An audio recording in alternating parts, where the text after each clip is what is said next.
Stephen took a deep breath, feeling relieved. "I just want to clean your car, sir. I need to earn some money to eat," he said, hoping for kindness. John, impressed by the boy's determination, allowed him to clean the car. "Go ahead, clean it," John said. As Stephen worked quickly and precisely, John watched him closely. The boy's dedication was impressive, especially for someone so young. "You're very good at this," John said, trying to start a conversation. Stephen paused for a moment, looked at John, and smiled. "Thank you, sir. I try to do my best in everything I do." These simple, sincere words touched John deeply. This boy deserves a chance, John thought, amazed by Stephen's maturity. When Stephen finished cleaning the car, John handed him a large amount of money. "Here's for your hard work," John said. But Stephen hesitated when he saw the large sum. "Thanks, sir, but I only want to earn enough to eat today. I don't want charity. Want to work for my food," he said honestly, leaving John shocked. "I don't want charity, just an opportunity."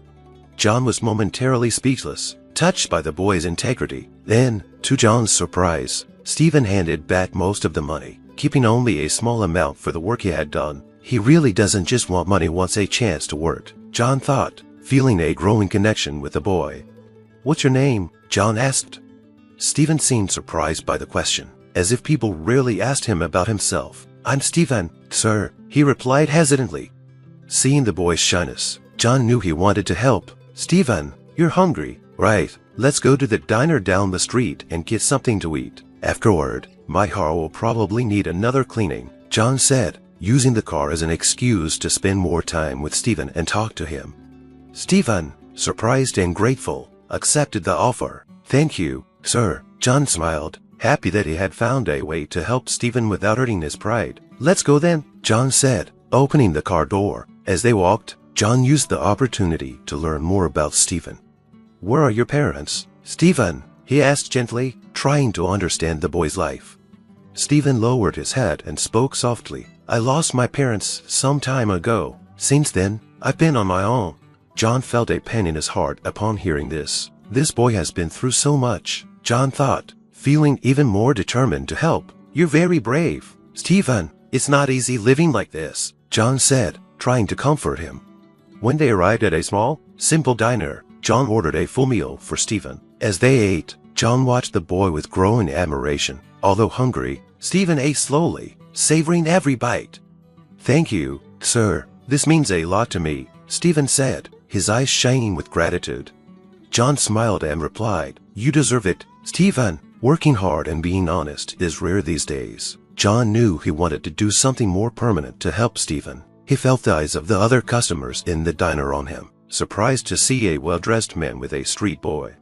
After the meal, John looked directly at Stephen and made a decision. "Stephen, I really want to help you. Would you like to come to my house? This way, you won't have to worry about where to sleep or eat tomorrow. I promise I won't hurt you. I just want to help." Stephen hesitated for a moment, unsure if he could trust John, but something in John's eyes made Stephen feel safe. With tears in his eyes, Stephen asked, "Are you serious, sir?" John nodded firmly. "Yes, I am. Let's go to my house. You're hungry, and you deserve a chance for a better life." Stephen, emotional and overwhelmed, accepted the offer. "Thank you, sir. I won't disappoint you." John smiled warmly. "I know you won't. Stephen, let's go. We have a lot to do." As John drove home with Stephen, he felt a new sense of purpose. Maybe helping Stephen is the key to finding what's missing in my life. Doing good for those who need it, John thought, feeling hopeful. Meanwhile, Ashley Bytess, John's mother, sat her day in her luxurious mansion, watching the perfectly manicured garden. She was a snobbish and prejudiced woman who cared only about social status and wealth. Her face often showed disapproval, especially regarding her son's choices. As she sipped her tea, she thought about the previous day. "Yesterday, John was talking about our time in poverty before he changed our lives. My son should know that our family's image is everything. He shouldn't bring up such things in front of others," she reflected, remembering what John had said during dinner. Just then, John entered the house with Stephen by his side. The boy, still dirty and dressed in ragged clothes, had a glimmer of hope in his eyes. As soon as Ashley saw them, her face twisted in disgust. "What is the meaning of this, John?" she asked coldly. Staying calm, John replied, "Mother, this is Stephen. He needs help, and I've decided to bring him here. Ashley looked the boy up and down, her disapproval obvious. This is unacceptable, she exclaimed. Walking closer to John, she continued, you can't just bring a street child into the house. Think about our reputation. John took a deep breath, knowing his mother would react this way. Mother, it's not about reputation. It's about doing what's right. Stephen needs us. Ashley scoffed, crossing her arms. And what will people say when they find out we are harboring a beggar? This isn't admissible, she argued. Stephen, feeling the tension and hostility, stepped back, but John placed a comforting hand on his shoulder. He's not a beggar, Mother. He's the boy who's had a tough life and deserves a chance. Ashley, still unconvinced, replied, John, you're being naive. These people just want to take advantage of us. He'll bring us problems. John stood firm. I believe in Stephen. He deserves a chance. Irritated, Ashley turned and walked toward the living room. You've always been stubborn, John, but this is too much. I won't allow him to stay here. John followed her, trying to stay calm. Mother, this is my house, and I've already made my decision. Stephen will stay. He needs a safe place, and I will provide that for him. Ashley stopped and faced him. If something goes wrong, it'll be your responsibility, she said, still irritated.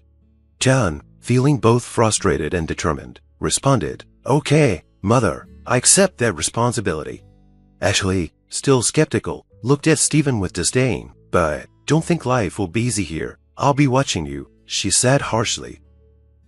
A businessman was stopped at a traffic light when he noticed a boy begging nearby. As he rolled down the window of his limousine, he couldn't believe what the boy was capable of doing.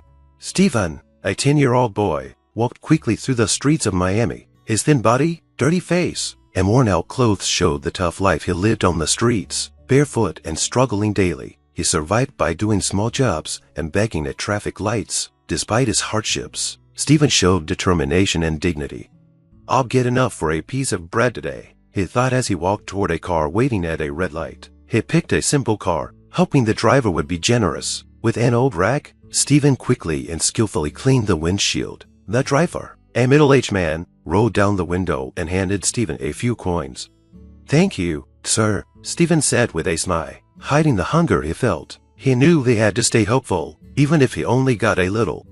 As the afternoon wore on, the hot sun made Stephen feel tired, but he kept going. Just a few more cars, he whispered to himself, wiping sweat from his forehead. Then, he saw a luxury car coming in. With both hope and nervousness, decided to try his luck. The windows of the car were closed, but that didn't stop him. Come on, Stephen, you can do it, he thought as he moved toward the car. On his way, Stephen noticed another child, younger than him and looking even hungrier, sitting on the sidewalk. He stopped and, after counting his coins, decided the girl needed them more. She looked weaker and in greater need of help. Hey, are you hungry? Stephen asked her with a kind smile. The girl nodded, her big eyes filled with hope. Stephen handed her some coins and said, Take this, buy something to eat. I can't still earn more. The girl started crying, overwhelmed with gratitude. Thank you, I'm so hungry, she said, standing up with difficulty. Stephen helped her up and said, No need to thank me. I know how hard it is. Even though he was hungry himself, he ignored it to help her. Looking around, Stephen saw other boys struggling like him. This gave him strength to keep going, knowing he wasn't alone. I will make it, he thought, determined to continue. He walked to another traffic light, where a group of people was waiting to cross. With a brave smile, he approached a lady carrying heavy bags. Can I help you with your bags? Ma'am, Stephen offered, hoping to earn a little money. The lady looked at him, surprised. You're so young to be working like this, she said with concern. Stephen smiled and replied, I have to work. Stephen always worked hard, carrying bags, cleaning cars, and helping with anything he could to earn some money for food. When the woman gave him a bag to carry and handed him a few coins as thanks, Stephen felt a bit of relief. Every little bit helps, he thought. At the end of that day, Stephen counted the coins he had earned, trying to see if it would be enough for a simple meal. Still a little short, he murmured, his stomach growling with hunger. Deciding to give it one last try, he headed to another traffic light, thinking, just need a few more coins.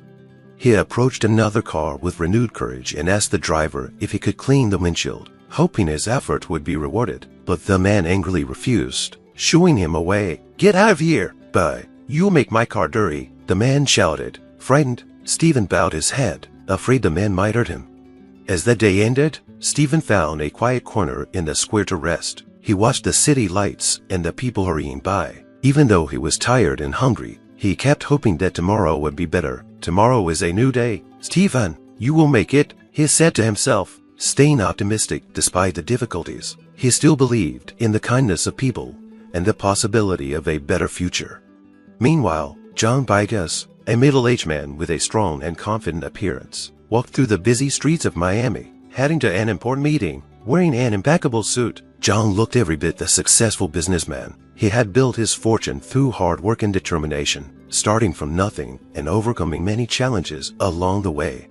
Today will be a decisive day, John thought, adjusting his tie before entering a grand office building.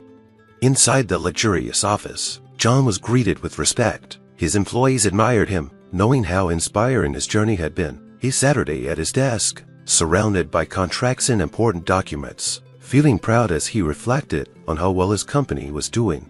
Yet, despite his success, John felt a sense of emptiness that even all his wealth couldn't fill. Why do I still feel this void? He wondered, looking at an old photo of his parents on his desk. John remembered his humble childhood, where every penny mattered, and hard work wasn't just an option, but a necessity. He was proud of what he had overcome, but thinking about his beginnings also made him feel uncomfortable. What would my parents say if they saw me now? He thought, flipping through the papers on his desk. Despite all they had achieved, John felt like something important was still missing in his life. Maybe that's what I'm lacking the calls, something beyond what money can buy. He pondered, feeling a bit sad. As the day went on, John got busy with meetings and negotiations, always maintaining his confident and firm demeanor. He was not only successful, but also respected for his honesty and integrity. Even though John was successful and respected for his values, it didn't fill the emptiness it felt inside. Business is business, but what really matters at the end of the day? He wondered as he gazed out his office window during a coffee break. Watching the busy city below, John realized, I need to find a purpose beyond just making money. Later, during a meeting, one of John's associates mentioned a charity event happening in the city. John, who usually focused only on business, found himself interested. Maybe that's what I need, something more meaningful. He thought, helping others might help me find the missing piece. He reflected, remembering his difficult childhood when hope was all he had. As John drove through the streets of Miami, he noticed people sleeping on the streets, and his heart ached. I was once in a tough situation too, he thought, recalling the hunger and struggles his family faced when his parents couldn't find work. Stopping at a traffic light, John looked out the window and saw a boy approaching with a dirty rag in his hand. The boy's eyes were filled with determination, but he hesitated as he got closer.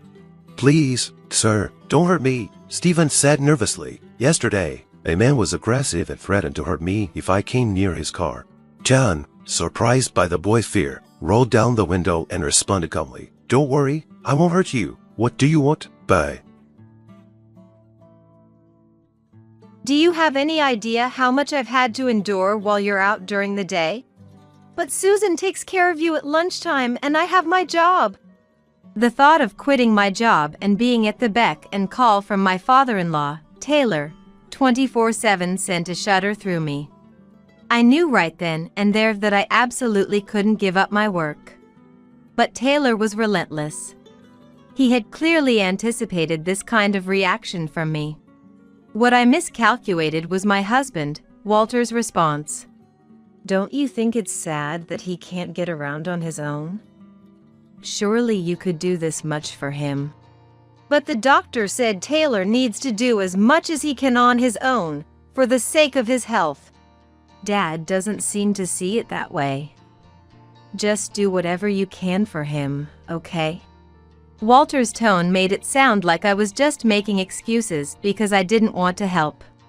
Looks like I'm really going to have to give up my freedom. As if to confirm my worst fears, a divorce petition arrived in the mail from Walter, who was away on a business trip. Okay. I'll submit this right away. But what about the kids? Are you really okay with this? I'm fine.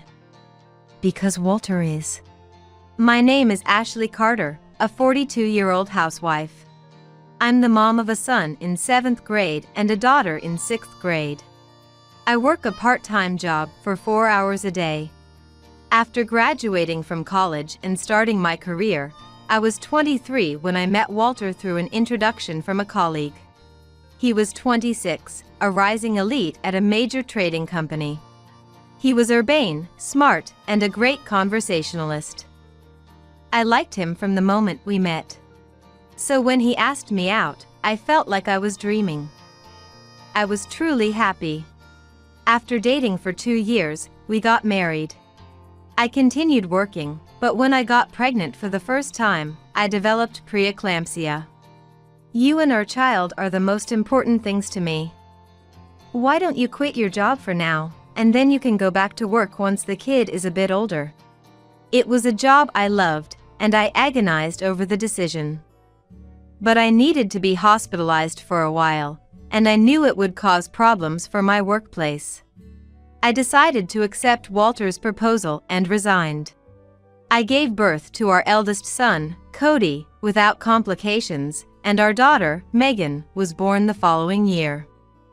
I became a mom of 2, and our happy days continued. But then, something happened that brought an end to those blissful times. 12 years into our marriage, when Cody and Megan were in their preteens, Taylor collapsed from an illness. Fortunately, his life was spared, but he was left with lingering effects that required care. I don't think Mom can handle this on her own. What do you think about moving in together? I honestly struggled with the idea. My in-laws lived about a 30-minute drive away, and we would visit as a family from time to time, but I always felt uncomfortable around Taylor. He was an old-fashioned man who made no secret of his belief that women should devote themselves to serving their husbands. It's good that you quit your job as soon as you had a child. Women these days are too impudent, wanting to keep working even after getting married, he said with a smile when I left my job.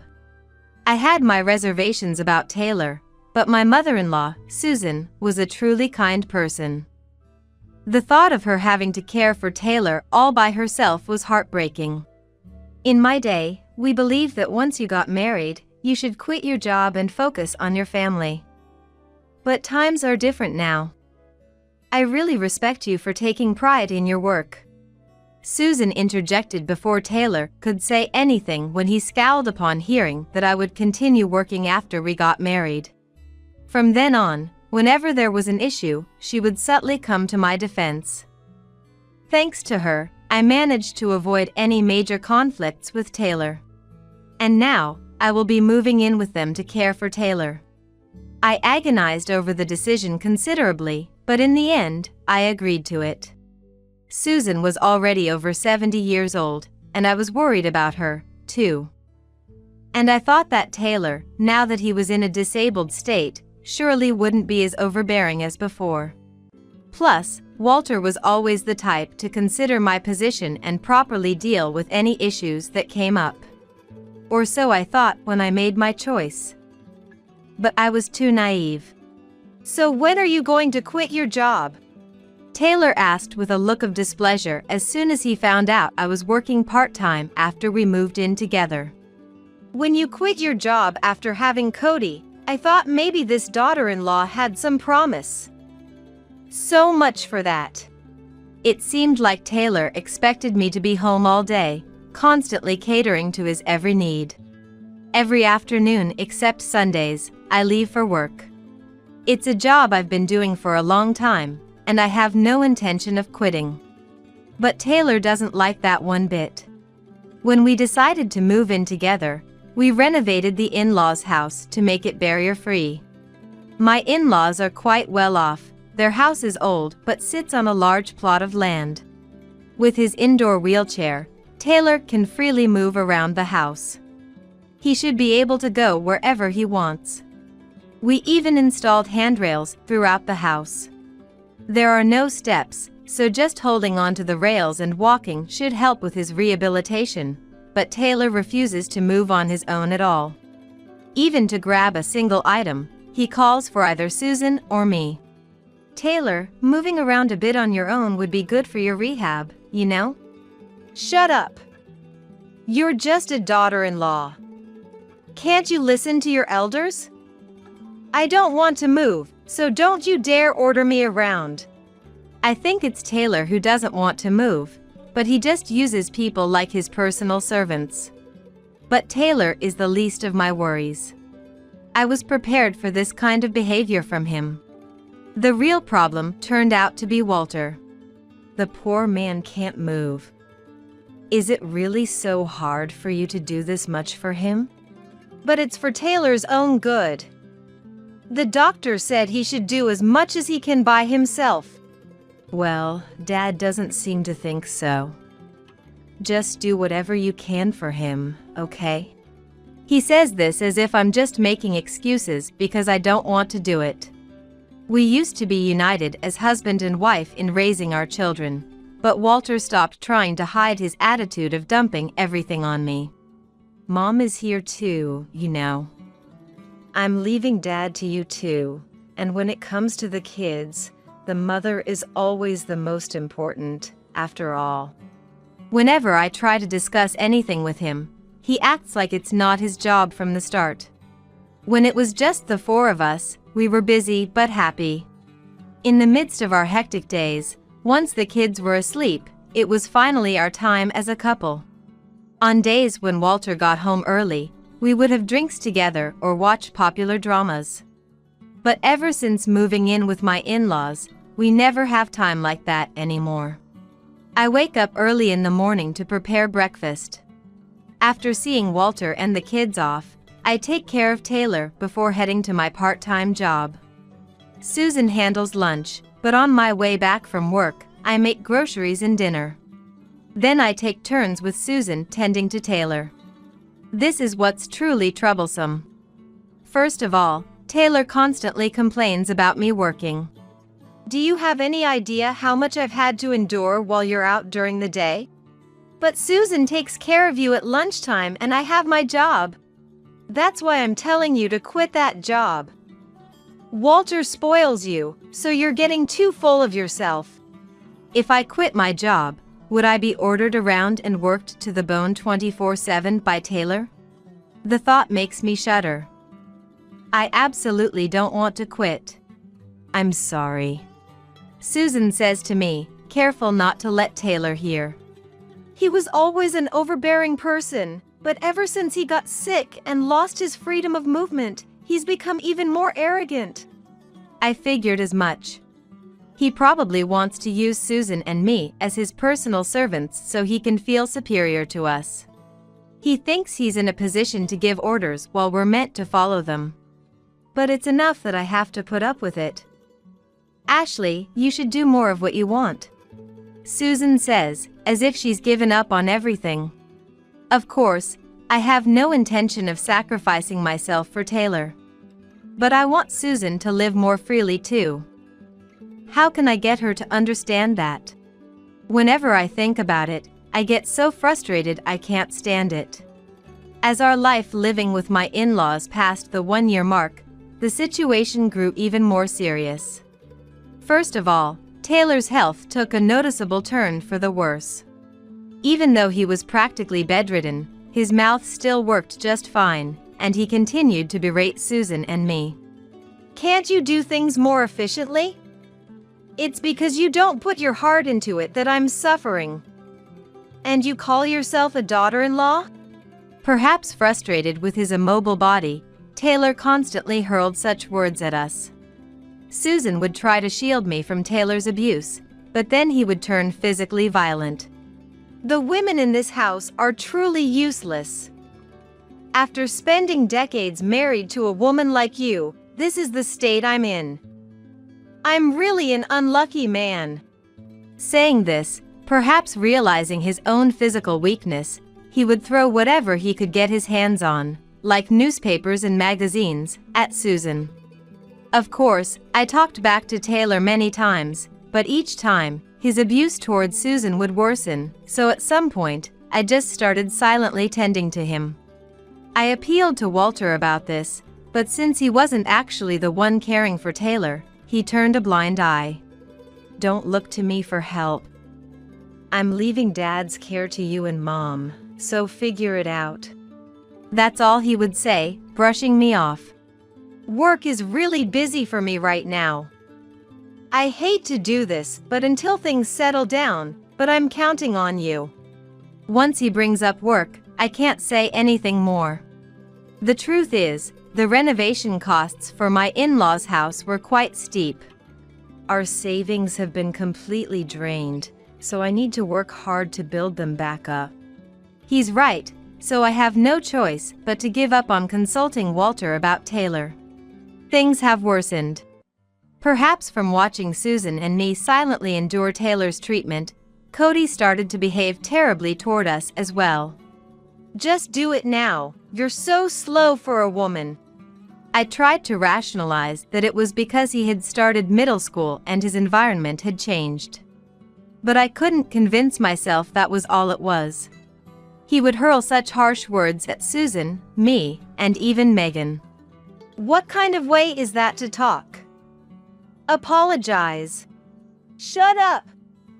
Don't you talk back to a man, woman." Saying this, he would throw things and slam the door loudly.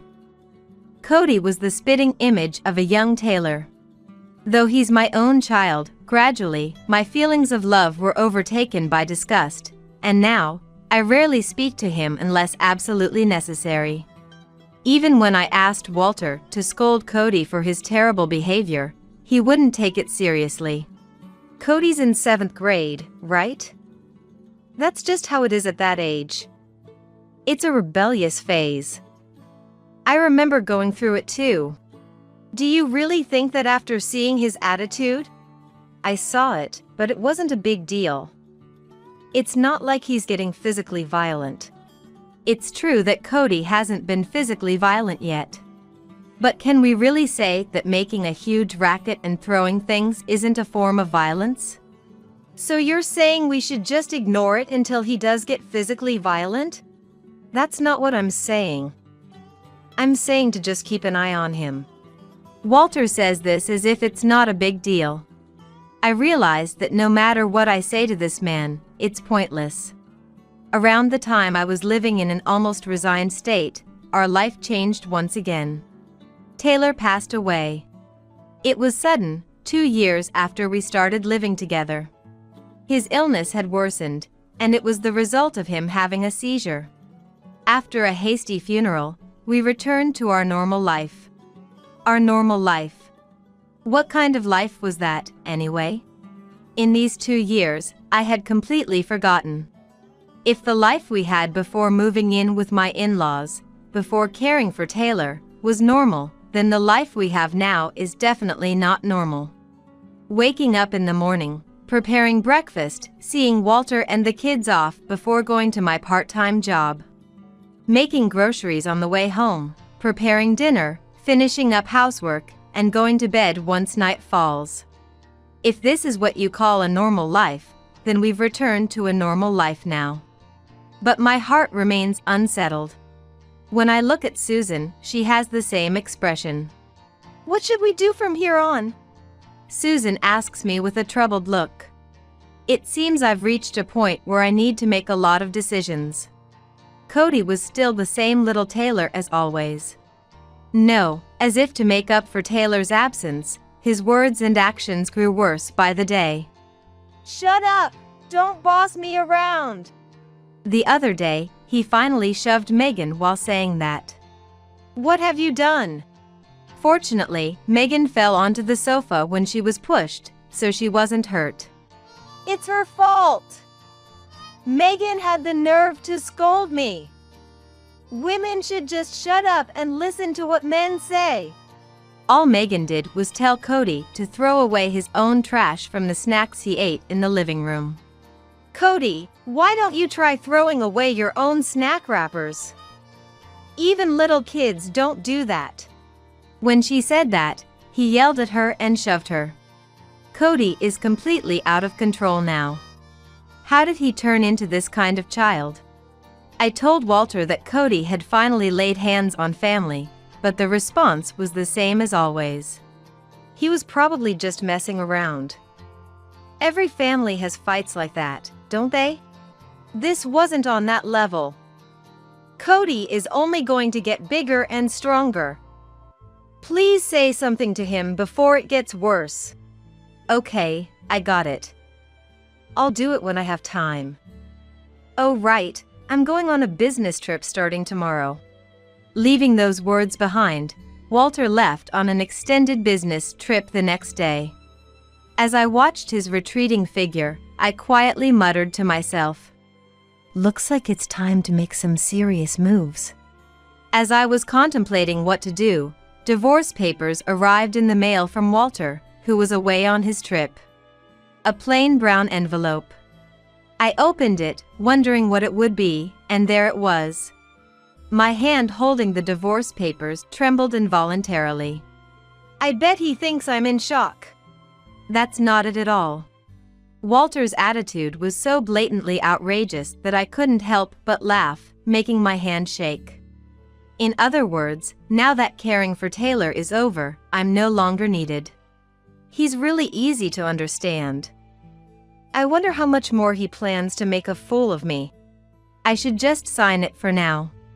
Okay. I'll submit it right away. But what about the kids? Are you really okay with this? As I was humming and filling out the divorce papers, Susan asked with a worried look. I'm fine. After all, Walter doesn't know anything. There, it's done. I'd love to go submit it right now, but that would be too hasty. I'll do what I need to do properly first, then submit it on my own timing. In any case, getting my hands on this is huge. For now, I plan to wait for him to come home and have a proper talk. That's probably for the best. It's a shame, but he made his own bed, so there's nothing to be done. Susan made a sympathetic face, but it wasn't directed at me, who had been asked for a divorce, but at her own foolish son. A few days later, Walter returned from his business trip. Oh, you signed it, didn't you? Those were his first words. Before that, there's something I want to ask. Why do you want a divorce? When I asked calmly, Walter looked a bit surprised. He probably thought I would cry and scream, or cling to him. But too bad, I won't do anything like that.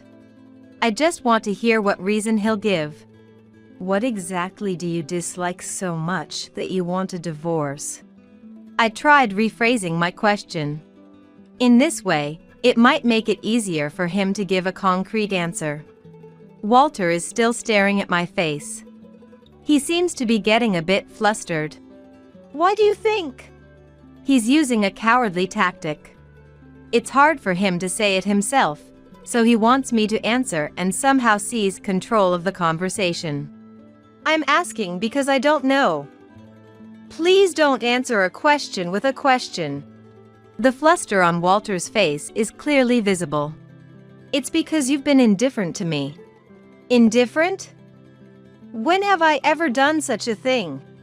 You decided everything about the kids on your own, never listening to my opinion at all. I'm astounded. He's the one who treated everything like someone else's problem and dumped it all on me. You seem to have completely forgotten, so I'll remind you. Whenever I tried to discuss anything with you, you're the one who wouldn't listen. Perhaps because I spoke down to him like a child, Walter seemed to get angry. Is that any way to talk to your husband? Know your place. Did he think I would cower if he raised his voice to intimidate me? He suddenly yelled at me like that. Raising your voice doesn't faze me one bit. I'm used to it thanks to Taylor and Cody, I said with a snort. Walter glared at me, his face bright red. I'll say it again, but I tried to discuss all sorts of things with you, and no matter what I said, you're the one who was indifferent. Don't lie! I never heard anything like that. Then I wonder if you'll listen to this. I took out a voice recorder, placed it in front of Walter, and flipped the switch. Out came my voice consulting Walter, and Walter's voice answering with disinterest. Why the hell have you been recording this? Because I thought you might say something like that someday, so I recorded it just in case. This is illegal wiretapping. This is exactly what I've come to hate about you. That's why I want a divorce, got it? Walter's face turned as red as a dragon's flame. He stood up and suddenly hurled the voice recorder. There goes your evidence. Walter grinned nastily with a look of triumph. I wonder if destruction of property counts as an act of violence. What did you say? It's pointless to break that. I have the data backed up.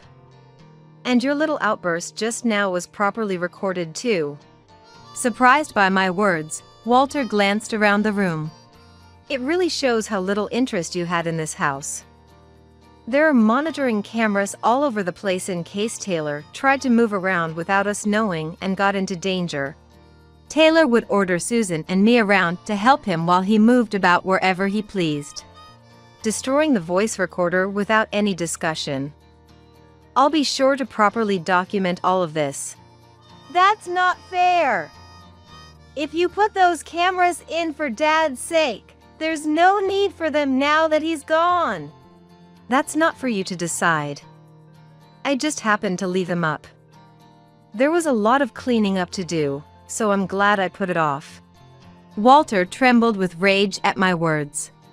So, I wonder if you can tell me why you want a divorce. Until I know the reason, I won't agree to divorce. As I said, it's because you've neglected me as your husband. And you're okay with that being the reason? Like I said earlier, I have data on all sorts of things. You'd better think carefully before you speak.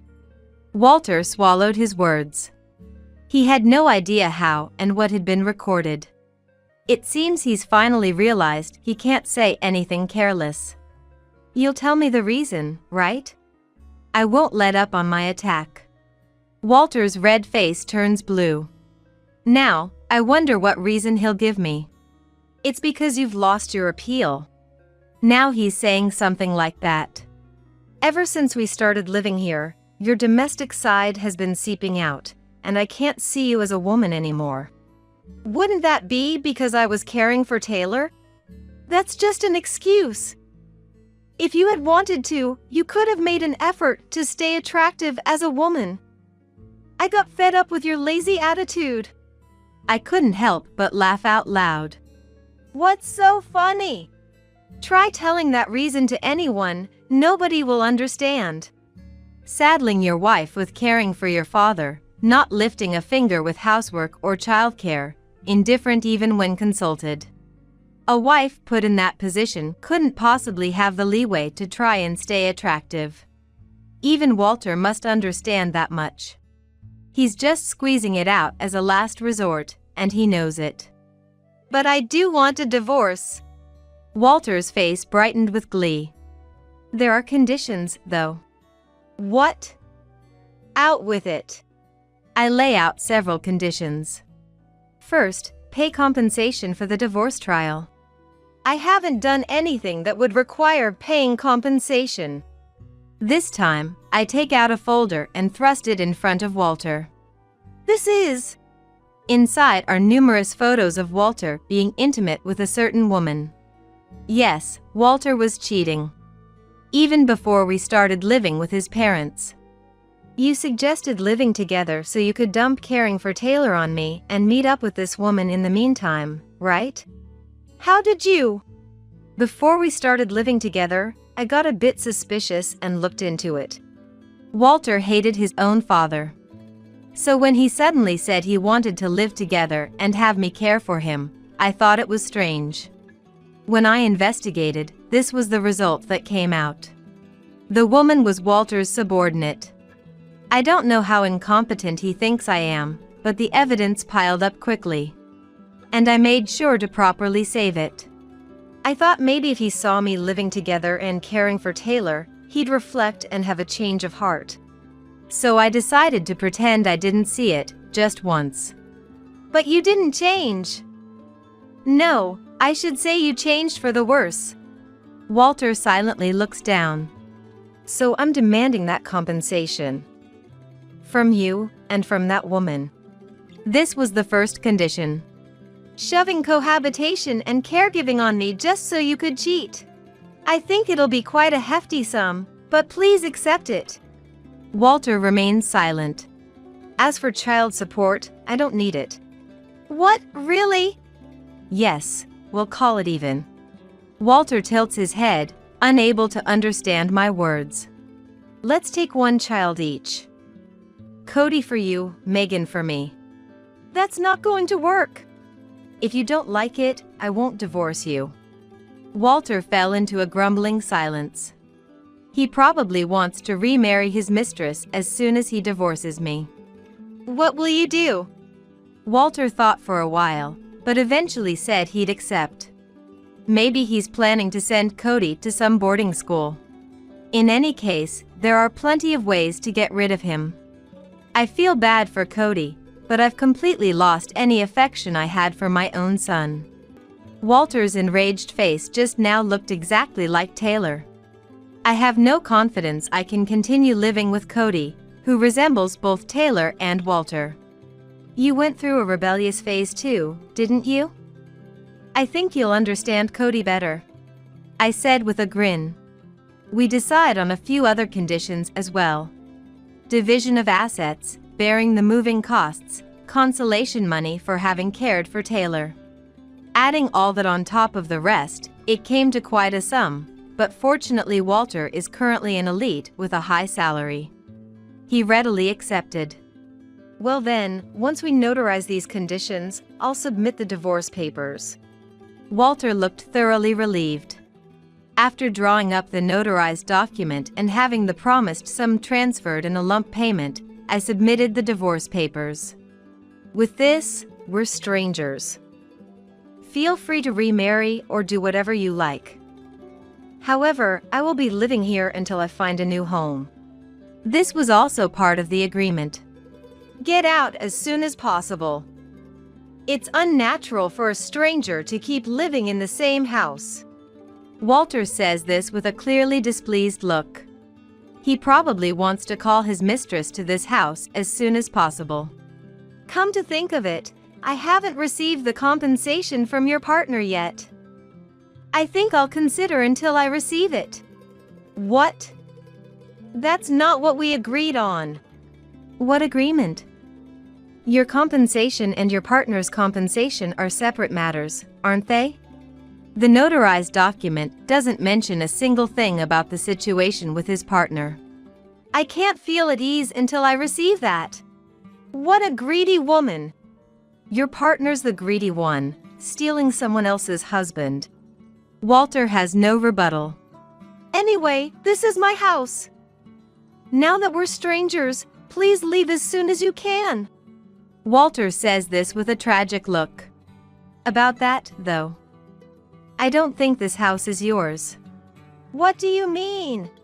Rather than Walter's bewildered face, I give Susan a light nod. This is my house. What's that supposed to mean? This house is in my name, so it's not yours.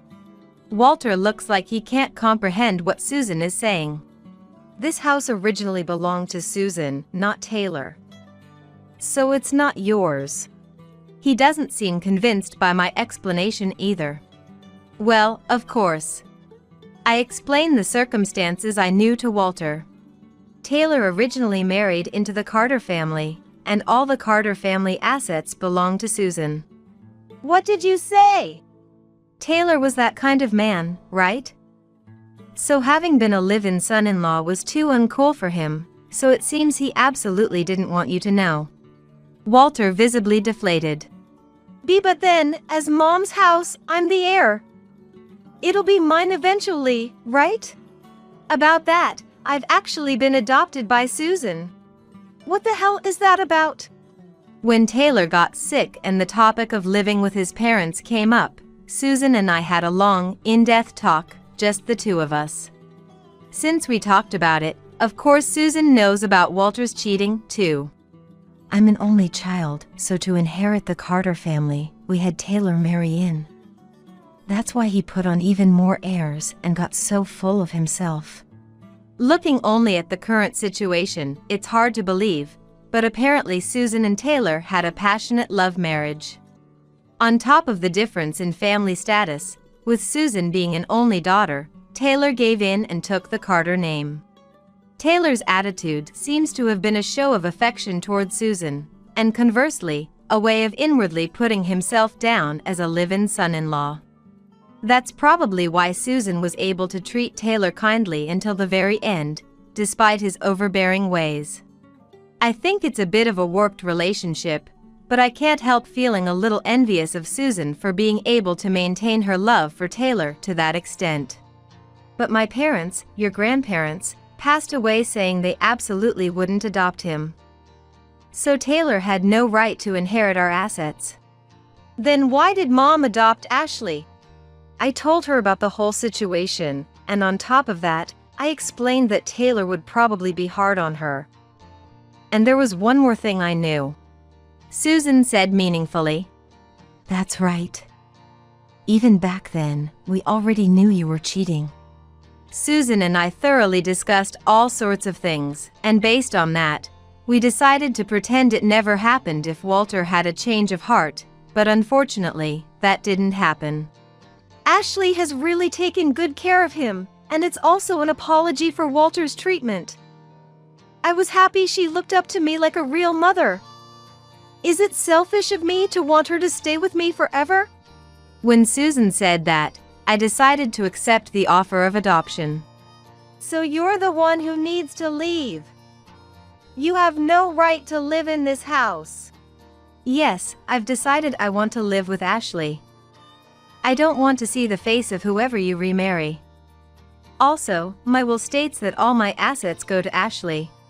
Mom, how could you? Walter is unable to believe Susan's words.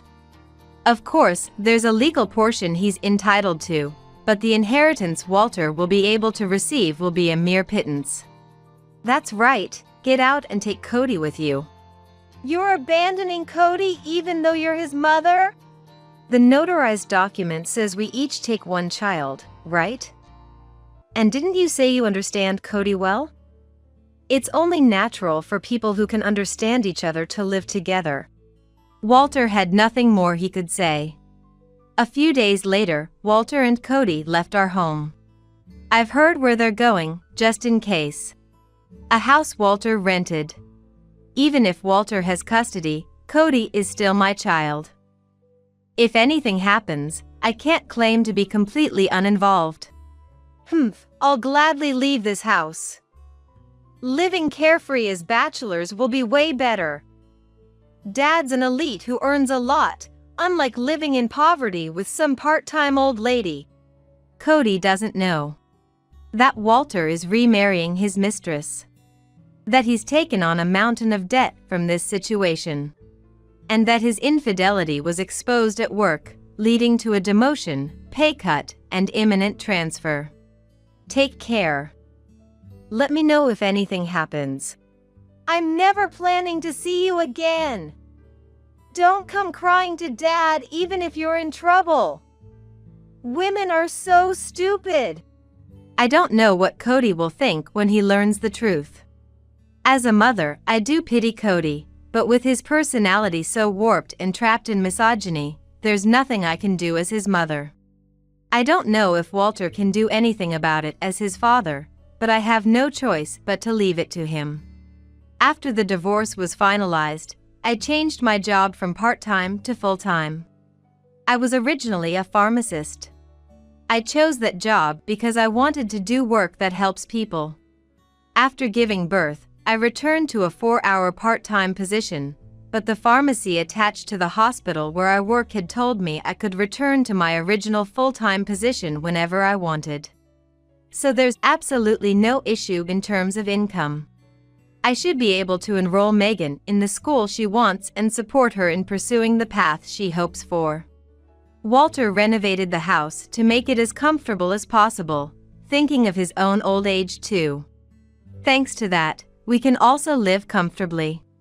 Susan is forward-looking, cherishing Taylor's portrait while trying to find her own enjoyment now.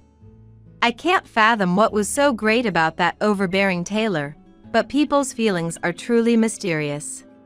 Megan is also living leisurely now that Cody's verbal abuse is gone. Come to think of it, I got a call from Cody the other day.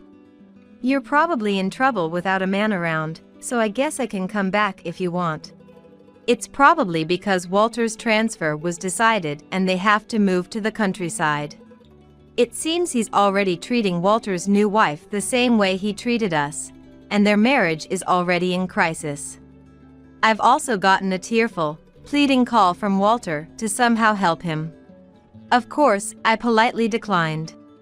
I appreciate the sentiment, but we're fine for now. Cody, please think about your own life. By then. With that, I hung up. It might be cold of me as a mother. But remembering Cody's face back then, hurling the same abusive words with the same look as Taylor. I can't live with him anymore. Strangely, even Susan, who could forgive what Taylor did to her, couldn't tolerate what Cody was doing. From now on, we, 3 women, are going to live each day carefree. Maybe it's a reward for those 2 years of caring for Taylor. Come to think of it, it's just a few years out of a whole lifetime. Forgetting about the storm that's past, I'd like to spend my life like a calm, windless sea.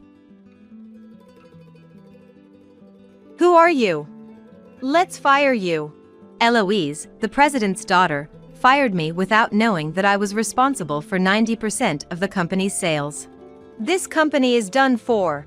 I left the company and decided to join a rival company that reached out to me. When Nate, the president, found out, he turned pale.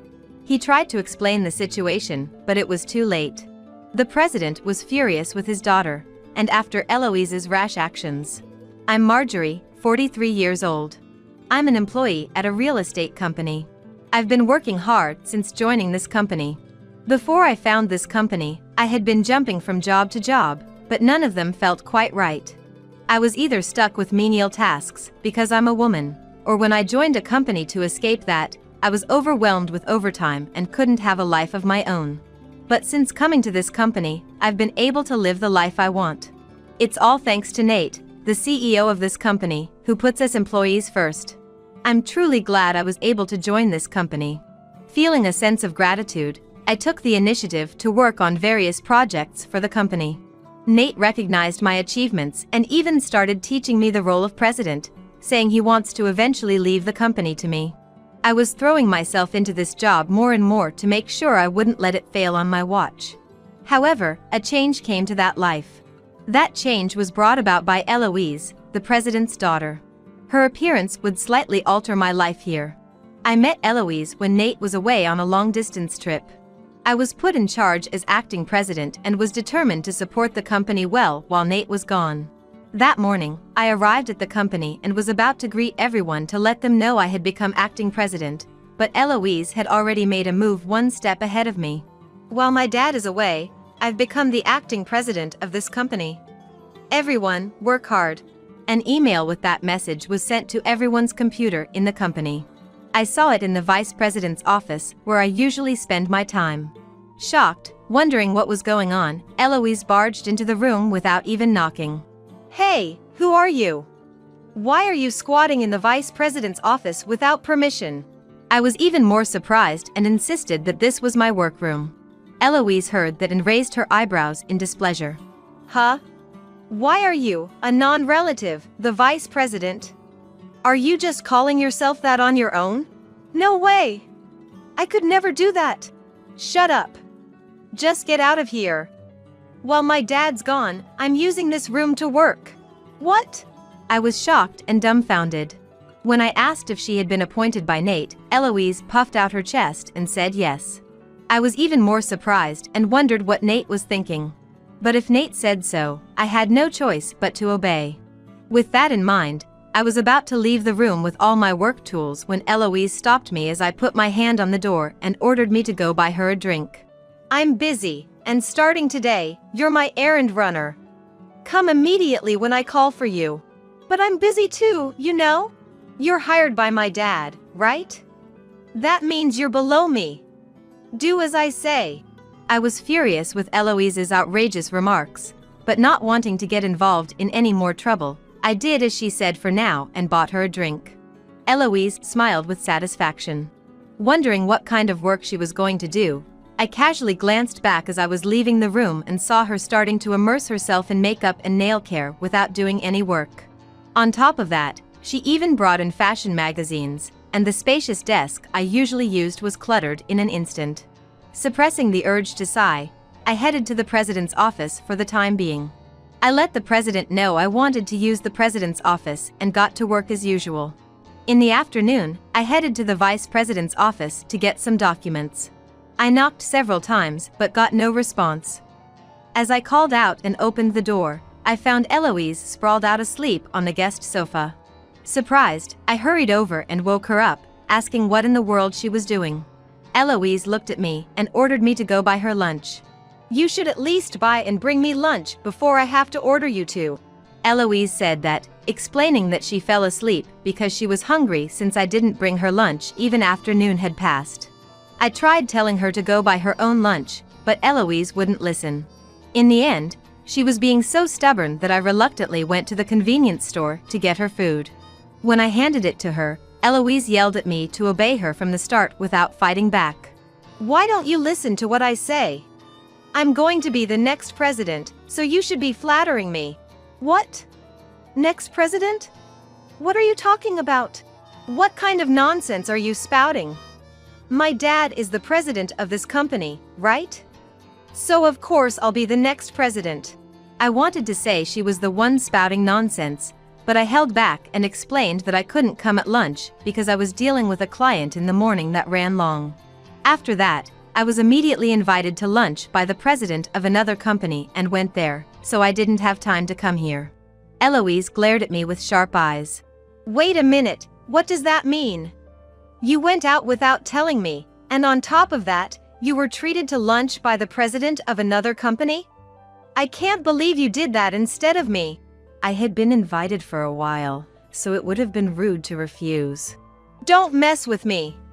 Next time you do something on your own, I won't forgive you." Eloise threw a fit and began berating me, saying that even though I only gave her, the future president, convenience store food, I was living it up. "Even though you can't do your job properly, don't slack off." Eloise shouted that last bit and angrily kicked me out of the vice president's office. I was baffled by Eloise's sudden appearance and horrible attitude. She was hogging the vice president's office without doing any work. I wondered what she was thinking, and the words almost came out of my throat. But for Nate's sake, I couldn't treat her with disdain, so I had no choice but to swallow my anger. For the next few days, Eloise continued her tyrannical management of the company. She set unreasonable quotas for employees, increased unnecessary work to increase their overtime, and was just a total mess. Furthermore, she would personally go lecture employees with low sales, yelling at them as an outlet for her stress without providing any solutions for improvement.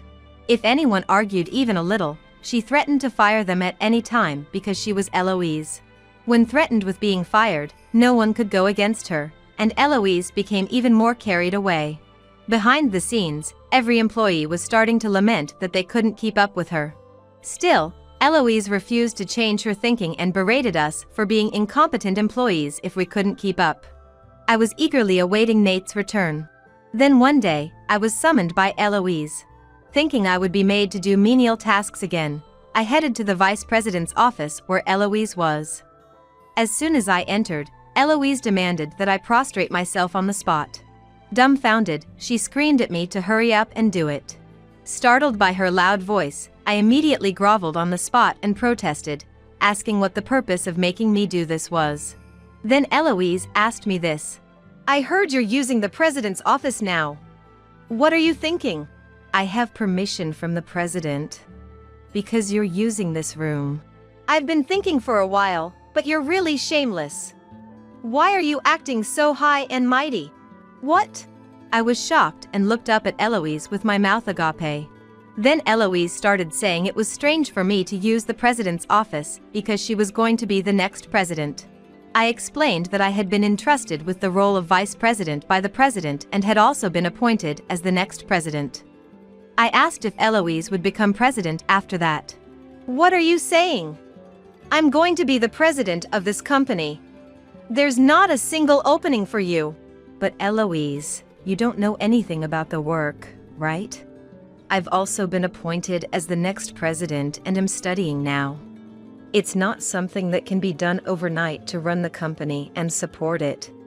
I think it takes a reasonable amount of time to support the company and study business management. Don't be ridiculous. I'm the president's daughter, you know?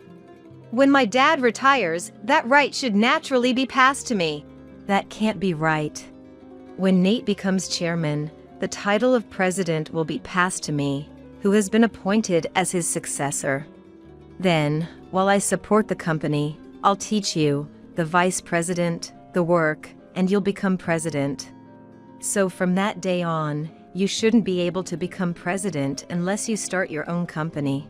I tried to explain it to Eloise as simply as possible, but she wouldn't accept it.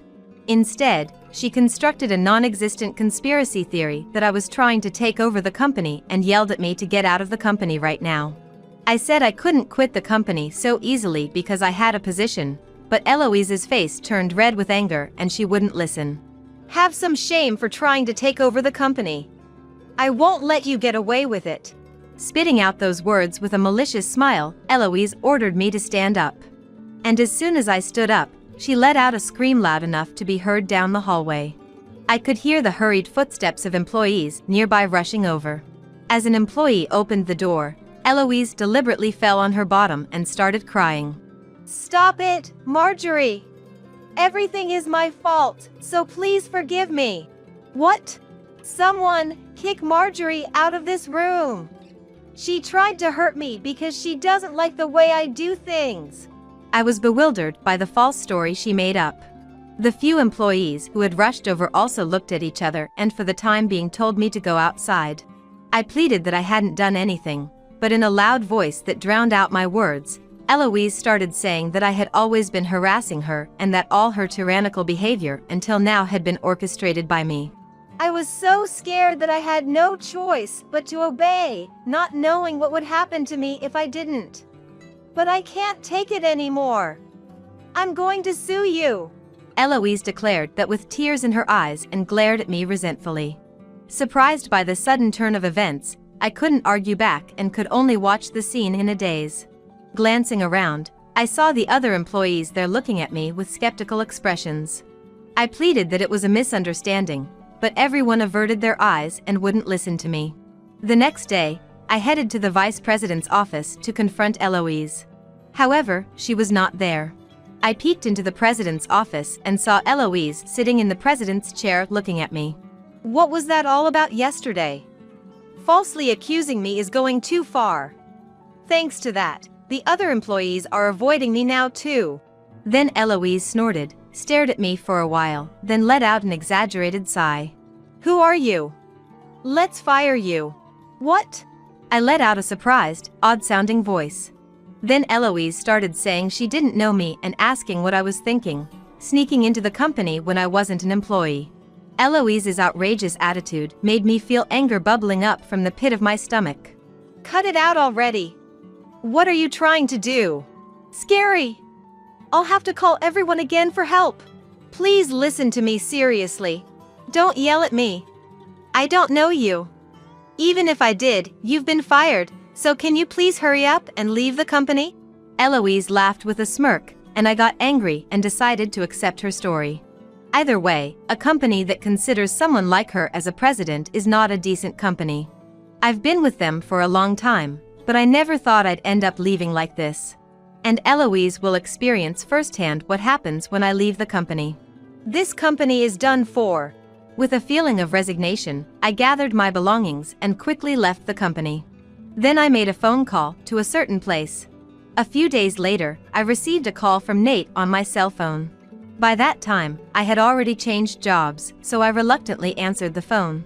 Why did you quit the company?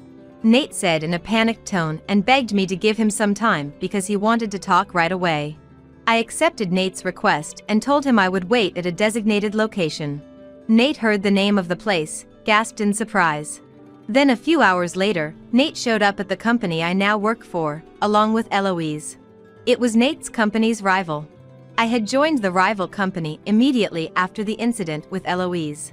Originally, they had approached me before, but I kept declining. But after being unfairly fired from the company and feeling angry, I made an appointment with this company. The president of the rival company listened to my story and accepted me right away. Furthermore, he announced that he had headhunted me and decided to give me a position as well. I was surprised that they went that far for me, but they said I was a talent they didn't want to let go, and my simple self was honestly happy and determined to do my best at this company going forward. And along with me, several employees also joined this rival company. The employees who joined with me all said they couldn't keep up if Eloise became the next president and that they would follow me. I was a bit troubled, but since the employees who gathered were all excellent talents, I told the president of the rival company that they wouldn't be a loss and decided to have them hired as well. I was impressed by the generosity of the rival company's president. When I told that story, Nate turned pale and his body trembled. However, Eloise didn't take the situation seriously and glared at me with a snobby face. "We don't need traitors anymore. Dad, now that we know the situation, let's hurry up and go home." Eloise said that and gave me a cold look, but Nate, who was sitting next to her, raised his eyes and scolded Eloise. "Doing whatever you want. Are you trying to ruin my company? Is there a problem?" "Sure, it's infuriating that the other employees are taken. But even if we're short on talent, we can just fill in the gaps with new hires, right? Don't mess around. You don't understand anything. And when did I ever say I would make you president? Huh? I'm your daughter, you know? It's only natural that I'll become president after you retire. Plus, I'll eventually inherit your estate and company, right?" Eloise said that and looked at Nate with her chest puffed out. However, Nate scolded her, telling her not to say such foolish things. "Even if the inheritance is passed to you, I won't give you the company. In the first place, there's no way I would consider handing over the company to someone who doesn't even know what my company does. I've already appointed Marjorie as the next president." "What? But she's not a relative, right? Why would you give the company to an outsider? That's ridiculous." "What are you saying? Even if they're not a relative, they have the right to become president. And it's not just simply handing over the company. I was going to take on the role of chairman and have her be the president." Hearing the president's words, Eloise was dumbfounded. Apparently, she had mistakenly believed that only relatives had the right to inherit the company. The president said in an exasperated tone that there was no way she could handle being president when she had never even worked before. "So what if I don't know? I can just learn from now on, right? In the first place, the company won't go under just because this ordinary female employee is gone. To make up for her absence, we can just hire other people to fill in. You really don't know anything, do you? If you wanted to be president, I thought you would at least check the sales a little. In the first place, Marjorie is responsible for nearly 90% of the company's sales. So if she's gone, the company will quickly decline. Even if it doesn't go under, our earnings will drop significantly and our foundation will become fragile." "What? This plain-looking middle-aged woman brings in that much sales?" Eloise turned a surprised face towards me. She was making a face that practically demanded an explanation, so I briefly talked about my work. Then Eloise screamed that she couldn't do so many things at once, so I had to come back and teach her from square one. I sighed and told her that since I was suddenly fired, I couldn't properly hand things over, so she would struggle from now on and to do her best on her own. "Don't mess with me. Quit this company right now and hurry up and come back. Once you're done teaching me everything, I won't need you anymore, so fulfill your duties until then. You're being way too irresponsible." I didn't want to quit either. "But you're the one who forced me to resign, right? And then, adding insult to injury, you falsely accused me and told me to never come near the company again, right? Who's the irresponsible one?" Eloise tried to argue after hearing my words, but Nate cut her off and yelled. Eloise was startled by his voice, flinched in fear, and then sulked and hung her head. Glaring sideways at Eloise, the president begged me, "I'll never let this kind of mistake happen again. I won't let my daughter get involved with the company. So please, won't you come back? I'll give you the same position here that you were given there, and I'll pay you more than that company, so please reconsider." Nate bowed his head so deeply it looked like he would hit the desk. Eloise was also restrained by Nate and made to bow deeply. I told Nate with furrowed brows, "I'm sorry, but I was accepted by this company and even given an important position. On top of that, they also accepted the employees who followed me. I can't repay that kindness with betrayal. So I won't go back." Hearing those words, Nate hung his head with a desperate look on his face. Eloise finally seemed to understand the gravity of the situation and started crying, saying she would never do this again and asking for forgiveness for her past behavior. I clearly told her that I still wouldn't go back. In the first place, they were the ones who treated me horribly, so I told Nate to make sure Eloise took responsibility. Hearing those words, Nate forgot all reason and yelled at Eloise. Eloise turned pale at the terrifying sight and wailed like a child, apologizing. Still, Nate must have been in great shock, as he kept blaming Eloise with tears streaming down his face. "How do you plan to take responsibility for doing this?" Scolded by Nate, Eloise offered to work to make up for it. However, Nate wouldn't allow it. "You're not my daughter anymore. I'm disowning you. I never want to see your face again." "Dad, not that. I've never worked before. I can't live on my own." Eloise clung to Nate with tears in her eyes, but Nate shook off his daughter and scolded her with bloodshot eyes. "No, I won't forgive you. Do you really understand the gravity of what you've done? It's not a loss that you can recover from overnight. You ruined the company I've dedicated my life to and trampled on our efforts. Running a company means supporting the livelihoods of all the employees. And in just a few days, you've ruined the lives of hundreds of employees, including me. There's something wrong with you." At Nate's words, Eloise fell to her knees, dumbfounded and frozen. Still unable to give up, Eloise turned her eyes to me, as if clinging to me. But I must have been looking at Eloise with the same cold eyes as Nate. As if to escape that gaze, Eloise quickly averted her eyes. "It will cause trouble for the company if you make a scene, so please take your leave now," I told the two of them in an exasperated tone. Hearing my words, they quietly left the company. Afterwards, it seems Eloise was truly disowned. All the brand name goods and accessories she had bought with Nate's earnings were confiscated, and she was even kicked out of the house. It must be very difficult for her to live under the harsh scrutiny of society, having never worked before and never struggled with money. According to rumors I heard through the grapevine, she's apparently using a rundown apartment as a base and working day and night, juggling a supermarket and factory job. Meanwhile, Nate is doing his best to get the company back on track. He had said he planned to retire as president soon, but thanks to Eloise ruining that plan, it's been pushed back a bit. Thanks to Nate's desperate efforts, sales have dropped, but it seems the employees have been spared from being out on the streets. As for me, I've regained a peaceful life, working at my new company every day. Actually, I'm married, but my husband and I have been living separately for a long time. It's not that we were living apart because we had a bad relationship, but to respect each other's lives. But just the other day, we decided to live together. My husband brought up the idea of living together. When I asked him why, he shyly told me that his work was settling down, so he wanted to try living as a married couple with me. Of course, I agreed. We immediately moved into a house where we could live together, and on weekends we go to the movies and out to eat, living a fulfilling life. My husband, Charles, tells me he's going to marry the woman he's been seeing and asks for a divorce. Let's not waste time with property division, just leave quickly. Sharon taunts me, as if she's relishing in my misery. Donald, too, is infatuated with a woman he met at a bar.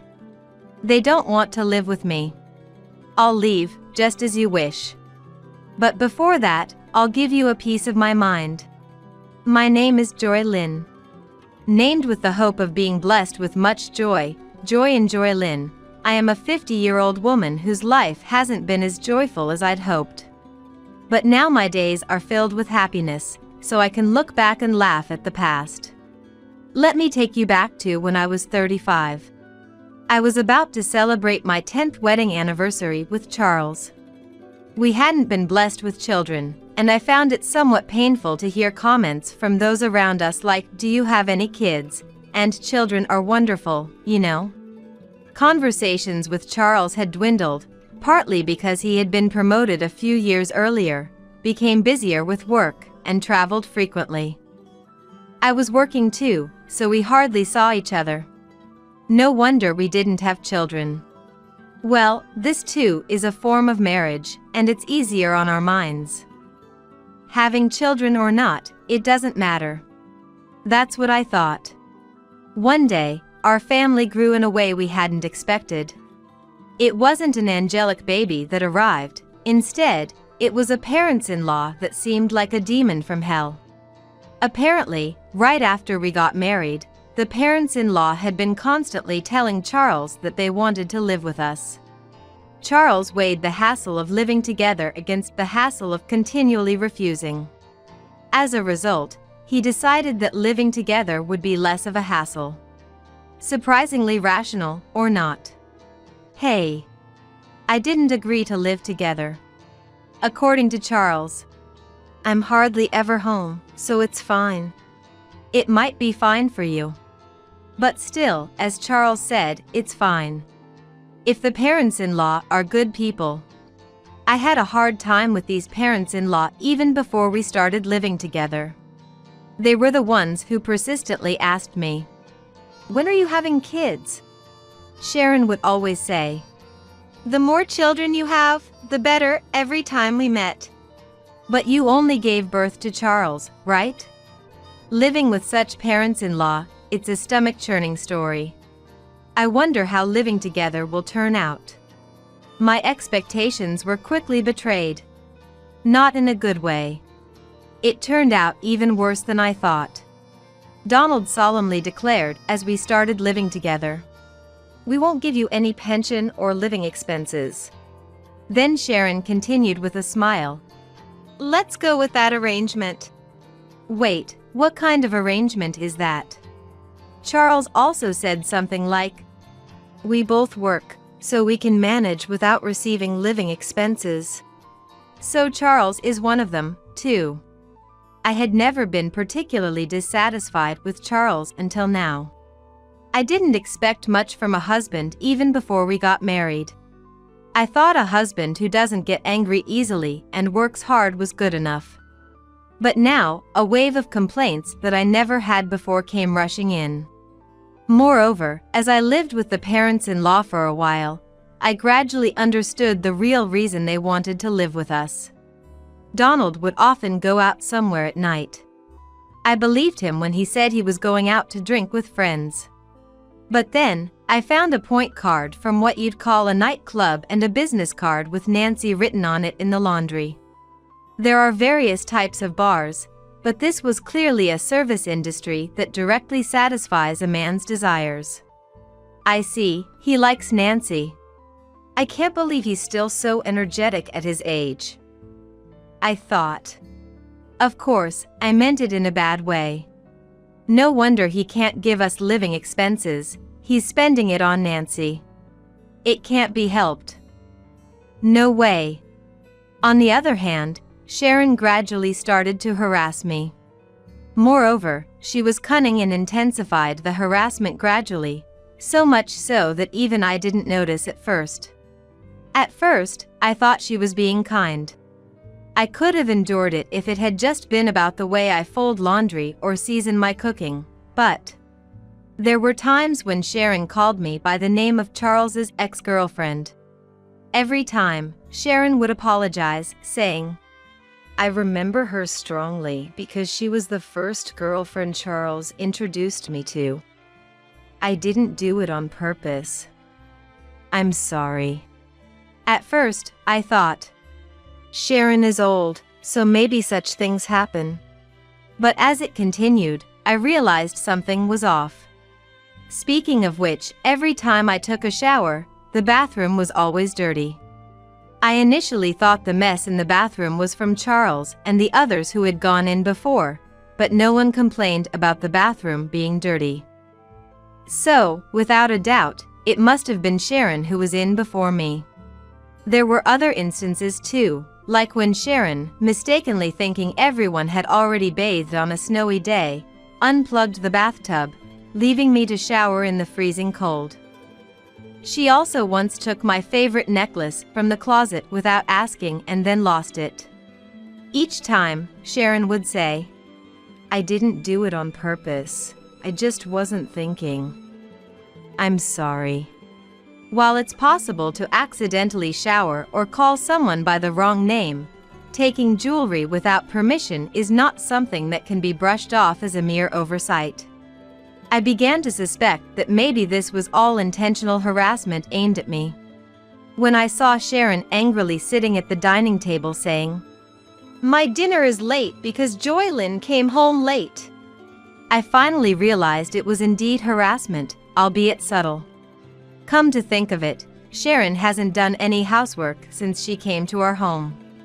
She throws her socks inside out into the laundry and tosses bottles into the trash without removing the labels, adding minor inconveniences every time. She complains if meals are late and if the sheets are messy, and sometimes she even throws things. I finally understood. Our home was indeed graced by the arrival of a baby. 2 of them, in fact, both big and delightfully stubborn. Exhausted from my job as a caregiver, all I wanted was to quickly escape this situation and go to bed, so I kept silently tolerating Sharon's behavior. I didn't have the energy to argue with anyone when I returned home. I wanted to rest as quickly as possible, even if it was just for a moment. While I was exhausted and didn't notice at first, it seemed that Sharon knew about Donald's night outings. When an actress appeared on TV, Sharon persistently asked Donald, "Donald, don't you like girls like her?" "You do, don't you?" The actress's name was Nancy. The same as the girl from the bar. Donald looked pale. After that incident, I asked Sharon once, "Are you okay with Donald going out like that?" Sharon replied, "If I get a divorce, I'll be someone who has a divorce history at this age, right? That's miserable, and it looks bad to society. Of course, I don't like it. But he's just playing with professionals at the bar, right? If he's not serious, I can accept it." She wasn't holding back from divorce because of her concern for Donald, but rather she feared becoming someone with a history of divorce. I couldn't understand it. Turning a blind eye to infidelity must be causing her significant internal stress. And Sharon's outlet for that stress was harassing me.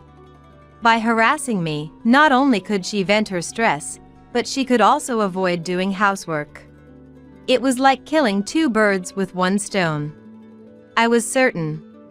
I knew why Sharon had insisted on living with Charles.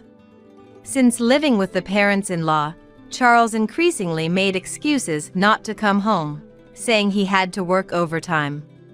This house was rotten from the roots to the pillars. At this rate, even I might end up crushed under the rotten floorboards. It happened one day, about 6 months after we started living together. Charles, who rarely had the same day off, said something unexpected. "Please, let's get a divorce." It was a bolt from the blue.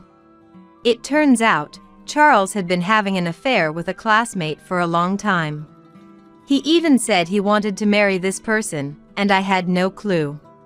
Apparently, they started dating just before he got promoted. I thought he was working hard for our sake, but could it have been for his classmate? Was it my fault for not paying attention to Charles's behavior, using my exhaustion as an excuse? I thought affairs only happened on TV and to people like Donald. No, maybe it's natural for Charles to cheat, given that Donald does it too.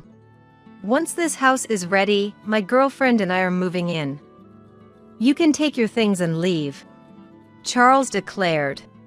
Sharon asked, "What's going to happen to us?" "You can stay, my girlfriend doesn't mind sharing," Charles responded. "What a nice girl." Joylyn, don't let her get away with it if she asks for property division. We're going to use this house and everything in it. Donald chimed in. Yeah, she's really a good girl. Especially if she's cuter than Joylyn. Sharon shot Donald a look as if to say, there you go again with women. But Charles and Donald just laughed. These people are hopeless. I replied, all right. I'm fine with a divorce. There's a memorial ceremony in Atlanta soon, right? Can you wait until then? Planning on enjoying the feast at the memorial ceremony, are you? How pathetic. There's no way I'm taking a woman who's divorcing me. Just leave already. Who's the pathetic one here? Who cares about the food? Despite everything, Sharon and I, the only women in the room and both cheated on, can't seem to get along. No, I was planning to move out on that day.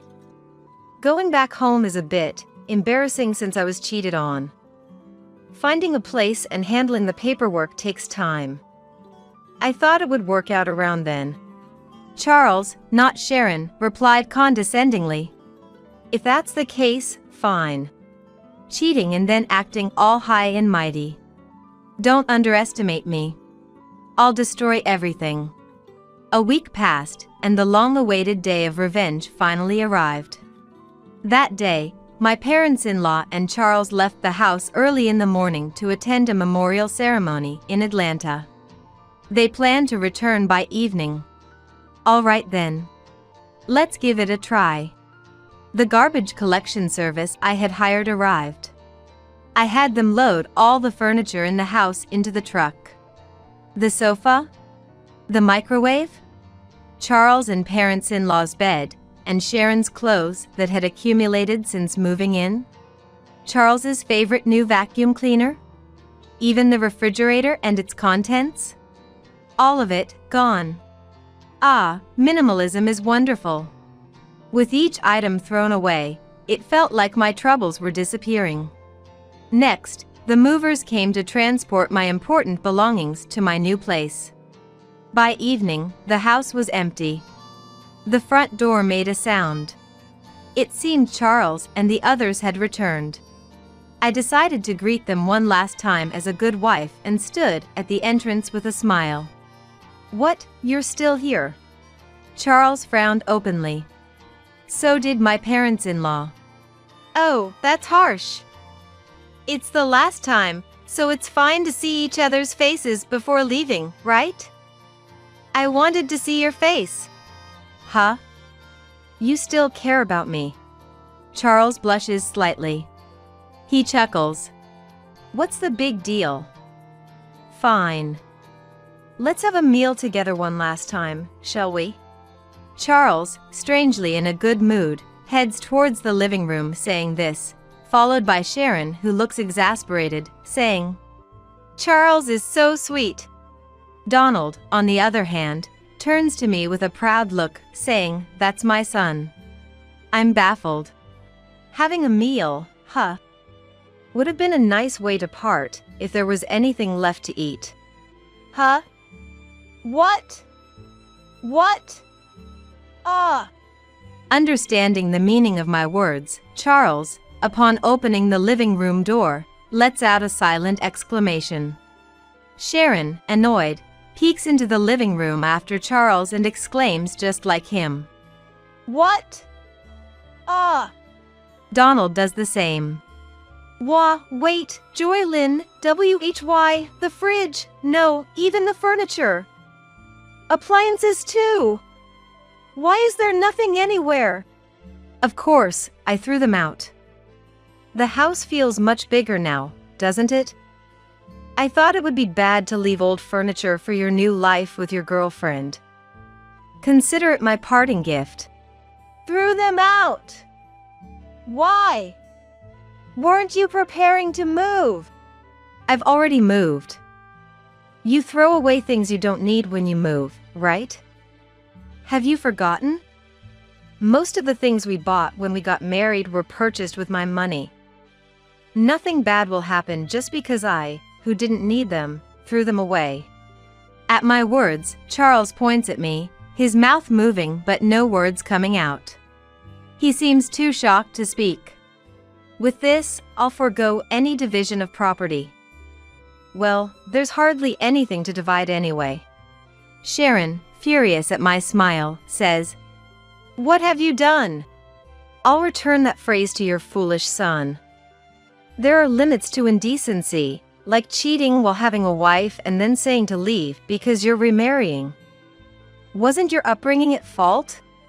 How could you speak to me like that? You were such a terrible daughter-in-law. Do you still consider yourself my mother-in-law? To me, you're just another old lady. I speak with a malicious smile, and Sharon mutters, "So ungracious." Shaking with anger. It's a secret that seeing Sharon angry is starting to be a bit fun. Don't you remember? If I ask for a division of this house, you can't refuse, can you? Without the house, where would you two strangers live? You sold your family home, right?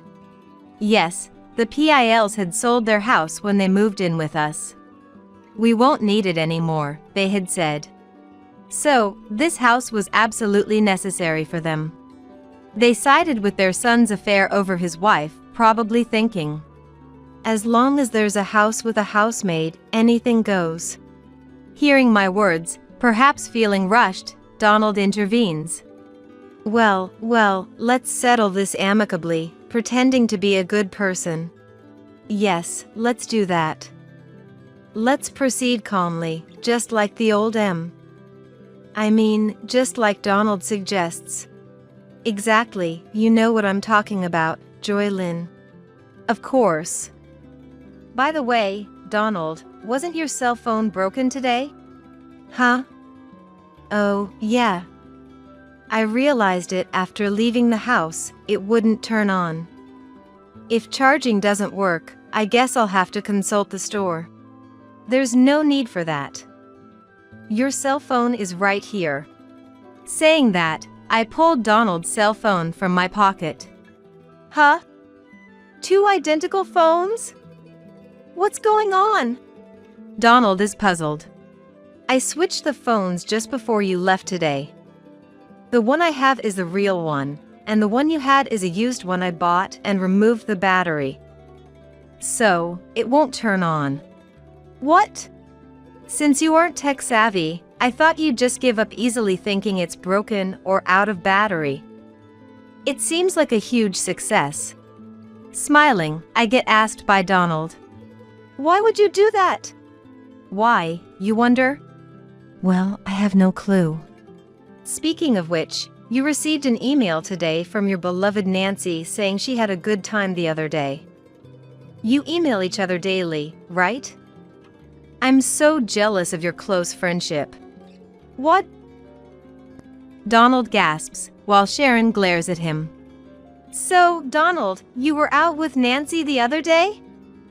Woohoo! More lovey-dovey than with Sharon. But you should put a lock on your phone if you're cheating. You'll get caught easily. See, stop it, Joy Lynn, this.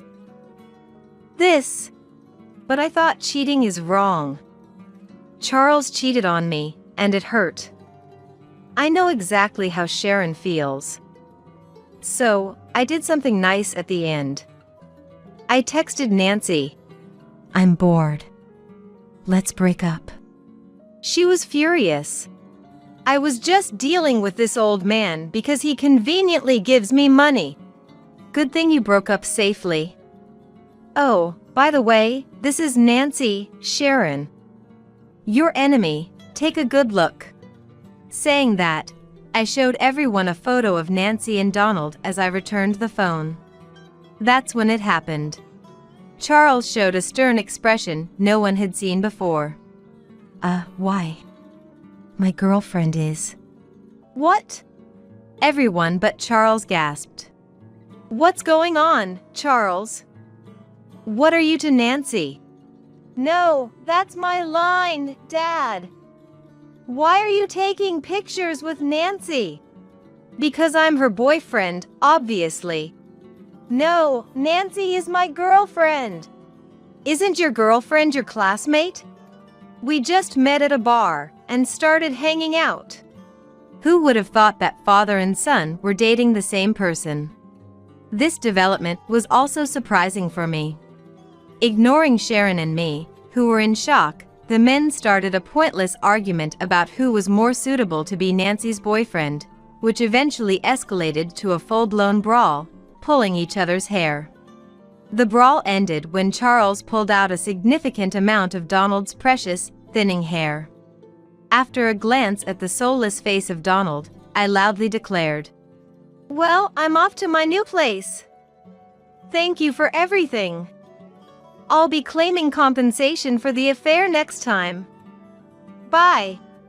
I had said there would be no property division, but I didn't mention compensation. Sharon realized that this was a serious affair and, swinging the bag she was holding, began furiously beating Donald in a rage. Donald stood there, head hung low, as if he had burnt out completely, unable to process everything happening all at once. Watching this living hell unfold beside me, I couldn't stop smiling as I hopped on my beloved scooter and left the scene. Although it's a far stretch, in my mind, I felt like Tom Cruise in Top Gun. Oh, it's been a while since I've ridden down such a refreshing night road. This is the best. Later on, when I proposed divorce, including the alimony, Charles said, "Please wait on the divorce."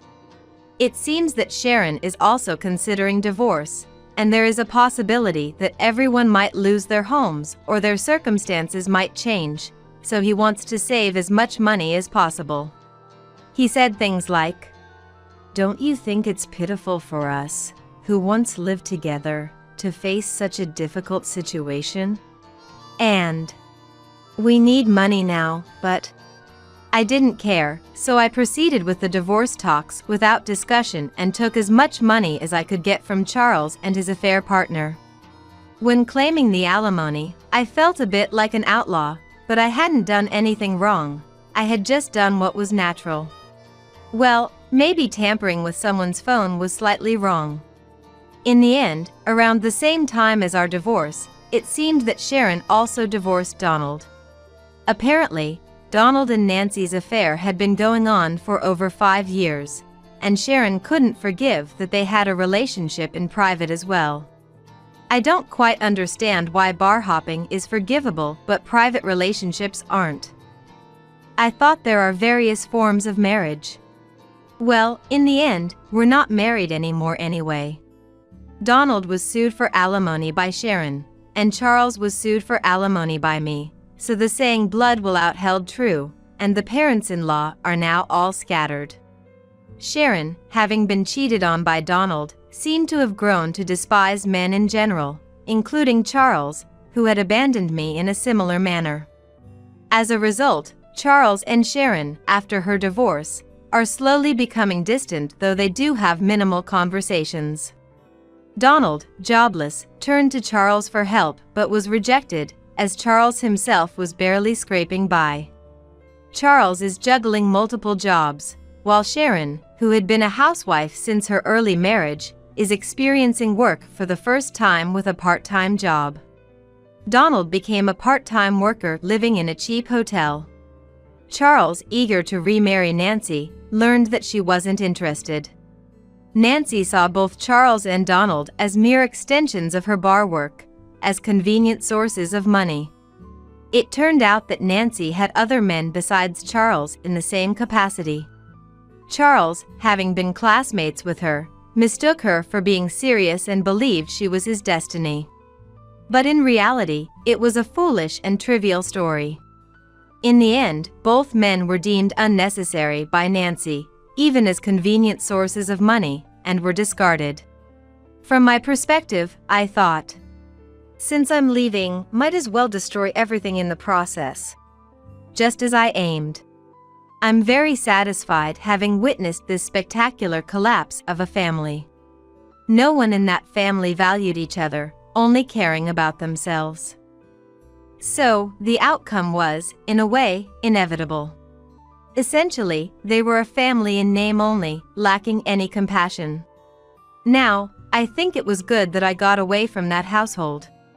On the other hand, while I still come home exhausted from work every day, living alone has freed up my time as I no longer need to allocate it for someone else. I have more freedom than when I was married. Back when I was married, I hardly had time to meet my college friends, but now I can travel with them on my days off and even have time for my hobbies. In college, I was part of the choir, so I decided to join a karaoke club. It seems that one can continue to improve in music, no matter the age. I consistently win at the club's competitions and even earn cash prizes. Thanks to that, my wallet is always warmly filled. Hee hee.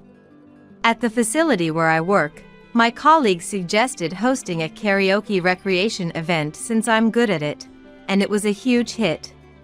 I received many compliments like "you're so good," and was thrilled to bring smiles to the residents through my personal hobby, something I hadn't expected. By the way, my go-to performances are Unchained Melody and My Heart Will Go On. The lyrics of older songs are just so wonderful. I don't really understand recent songs, but I guess I should study up. Though my days aren't glamorous, I'm surrounded by friendly colleagues, trustworthy friends, and kind residents who feel like family beyond work boundaries. Finally, it seems like I've become the Joylyn I was meant to be. From now on, I aim to be someone who not only receives joy, but also shares it with others. Alright. Let's do our best at work today. I'll wholeheartedly celebrate the residents' birthdays. The crying kids and the wife who doesn't do housework are just in the way. Upon returning home from visiting her parents, Emery was greeted by these unbelievable harsh words from her brother-in-law, Mark. To make matters worse, Mark left Emery and her child behind at our house and went back alone. The worst. Was Mark always hiding his true nature? The action I took, shaking with anger. My name is Violet. I retired last year after working for many years. I have a daughter named Emery. When Emery was 5 years old, her father fell ill and passed away. Since then, I've raised Emery with all my love, by myself. Emery has always been a kind child. She sometimes felt lonely without her father, but grew up to be a bright and honest good child. At the age of 25, Emery married a man named Mark and became a housewife. Emery and her family live in an apartment an hour away by train from my house. One day, I received a call from Emery. "Mom, I'm pregnant." I was overjoyed to hear about Emery's pregnancy. "That's wonderful. How are you feeling? If there's anything I can do, just let me know. Congratulations," I said, offering my blessings. Imagining a bright future, I even started thinking about passing on my house to Emery and her family someday. Hoping for the health of both mother and child, I spent my days looking forward to the birth of a healthy baby boy. Emery decided to come back home for about a month with her son after giving birth, and I did everything I could to support Emery so she could rest a bit. Bathing, changing diapers, feeding milk. Taking care of a baby after so long was challenging but fulfilling, and most importantly, my grandson was so adorable that I was motivated to do anything. Emery tried to do as much as she could on her own, but I always told her not to overdo it postpartum. Thinking of Emery's health, I prepared nutritious meals. "Mom, thank you so much. This really helps," Emery would always say, expressing her gratitude. I was enjoying life with Emery and my grandson, but one thing bothered me. Emery's husband, Mark, hardly ever came to our house. I thought it was normal for a husband to come and see his wife and child. 2 weeks later, Mark finally came to our house. However, he barely exchanged a few words with Emery and didn't even bother to look at the baby sleeping in the crib on his own. Emery picked up the baby to show him, but Mark showed little interest. I suggested to Mark, "Why don't you stay over tonight? But Mark declined, saying, "No, I'm busy with work, so I'll pass," and left soon after. I felt uneasy about Mark's indifferent behavior, showing no affection for the baby or consideration for Emery, but I continued to support Emery and take care of my grandchild with dedication. After that, Mark never showed his face again. A month flew by, and it was time for Emery and my grandson to return home. Feeling lonely again, I hoped the family of 3 would support each other. Even though Mark had a lukewarm response when he visited, living with the baby might gradually nurture his paternal instincts. Maybe he only came once because he was really busy with work. Convincing myself of this, I hoped for Emery's happiness. But a week later, when I noticed noise at the front door, I found Emery, my grandson, and Mark. Emery looked pale and worn out. Mark was saying to Emery, "The crying kid and you, not doing housework, are both in the way. Stay at your parents' house for a while." I was shocked into silence. Noticing me, Mark lazily said, Violet, please take care of the kid for a while. I'm leaving Emery here too." Violet, please take care of the kid for a while. I'm leaving Emery here too." And tried to leave. I was about to yell at Mark, but held back when I saw Emery tightly holding the baby. "Yes, that's fine." My voice was strained, but Mark, seemingly indifferent, said, "I'll come to pick them up eventually," and left without a second glance at Emery or the baby. After inviting Emery and the baby inside and asking what happened, Emery suddenly started crying. Comforting her, I was stunned by what she finally managed to say. "Mom, Mark says he's bothered by me and the baby." Upon asking for details, it turned out Mark would rage about the baby's crying and his inability to work from home. Mark's company allows him to work from home a couple of days a week. He also berated Emery, believing extreme articles online about perfect parenting and housekeeping during maternity, or unrealistic knowledge about pregnancy and childbirth. "Why is the house such a mess? There are dishes piling up. Don't use childcare as an excuse for your laziness." He criticized Emery for neglecting housework due to childcare, despite not helping at all. Finally, he left Emery and the baby at our doorstep, saying, "The crying kid and the wife who doesn't do housework are just in the way. Take care of them at your parents' house for a while," and went back alone. After hearing Emery's story, I felt a surge of anger and immediately contacted Mark's parents. When I told them about Mark's treatment of Emery, they said, "Well, but please understand Mark's feelings. It's unpleasant if a house is messy." I was speechless with astonishment. They even said, "We wish Emery would be more considerate of Mark."